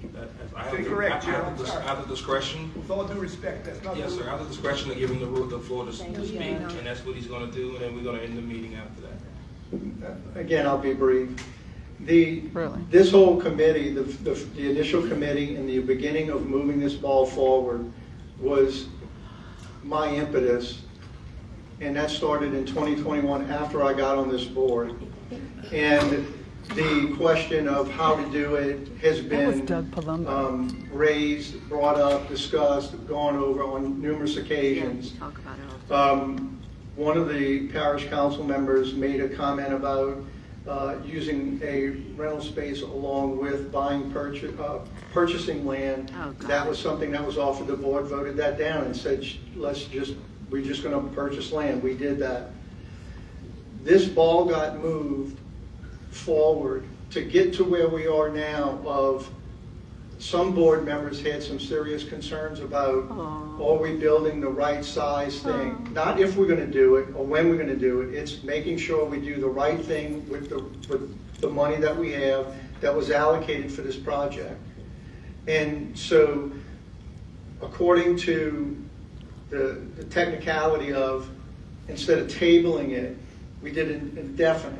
The president of this board can call a special meeting, which he's already indicated that he will, after we get the data that some of the board members asked for. And so that's going to happen. And I find it interesting that the whole process has been, it's taken a little while to get to this point, but we've moved this ball forward. Now, you recall, this money was deposited, and I keep going back to this, and everyone wants to ignore this fact. This money was deposited in 2018. I was not on the board for 3 years until 2021. And since 2021, this project has moved forward because this board one, was fiscally responsible with the library's money to begin with, because before that, we were running about an $800,000 deficit per year. Yeah, and the librarians figured it out. The librarians figured it out. In 2020, new board members began instituting, and again, Larry and Danny have done a masterful job with the finances in order to get us to this point to where the money can be used and developed into this project. Prior to that, the big sticking point was we can build it, but we don't have the finances in order to be able to staff it and to take care of the maintenance and the insurance and all the other things that go along with owning a piece of property, which you know, as anybody who would know that's involved in Lafayette Consolidated Government or involved in a library, every month we hear about the roof needs to be repaired, et cetera, et cetera, et cetera. Those things cost money, and that money comes from somewhere. Yeah. So all of those considerations had to take place, but before that even happened, we had to be in a fiscally responsible position to even move the ball forward. We've done that, and we have the money to be able to move forward and get this done. Now, if a few board members are uncomfortable about getting a dump of information 4 days before this meeting and would like a little extra time, I put up a motion in order to, according to the technicality of it, postpone indefinitely, which simply means that it's off of this meeting. Because if you table it, you can bring it back at the same meeting. And the whole point is to get it to at least the next meeting. Again, Mr. Kelly, who's the president, has the ability to call a special meeting if he so chooses, or to put it on the agenda for the next month. Also, any board member on this panel can require or can request an item be put on the agenda, and that item has to be put on the agenda. And so this is not going to go, you know, just kicking the can down the road indefinitely and all of this and infinity and all of that kind of nonsense. That's nonsense. It's just not true. And it's based on, I don't know what, but it's based on, I don't know what, I'll leave it alone. I don't know, I can't read people's hearts, but sometimes people have the audacity to read my mind and what's in my heart. Oh, God. But they don't have, that's not true. And a lot of things that have been said are not true, like the RFP, calling it illegal. That's not true. I have a document from our prior council that said we're not bound by the RFP. But that went out to gin up whatever animosity that, you know, I didn't obey the law and I didn't do what was right. Now, again, not true. It's simply not true. And if you'd like the legal opinion, I'll be happy to bring the letter, and I'll bring it, and next meeting, whatever it is, I'll bring it, I'll enter it into the record, so those who made that allegation can maybe apologize for the calumny that they've created, and About that time? that ad hominem attacks that are going on forever. And it's really sad that the very person that moved the ball forward to get this thing off of square zero gets attacked about you don't want to build a building. Big boy. It's you know, it's on his resume. It's just kind of funny, but Quit giving him what he wants. you know, okay, whatever. It's not important other than the fact that it gets done eventually, and hopefully we'll get this done. And so I hope everybody uses the information that Danny's going to provide for us shortly, and I'll probably said way too much. Yeah, you did. You did. Thank you guys. Have a good night. No prayer. No prayer.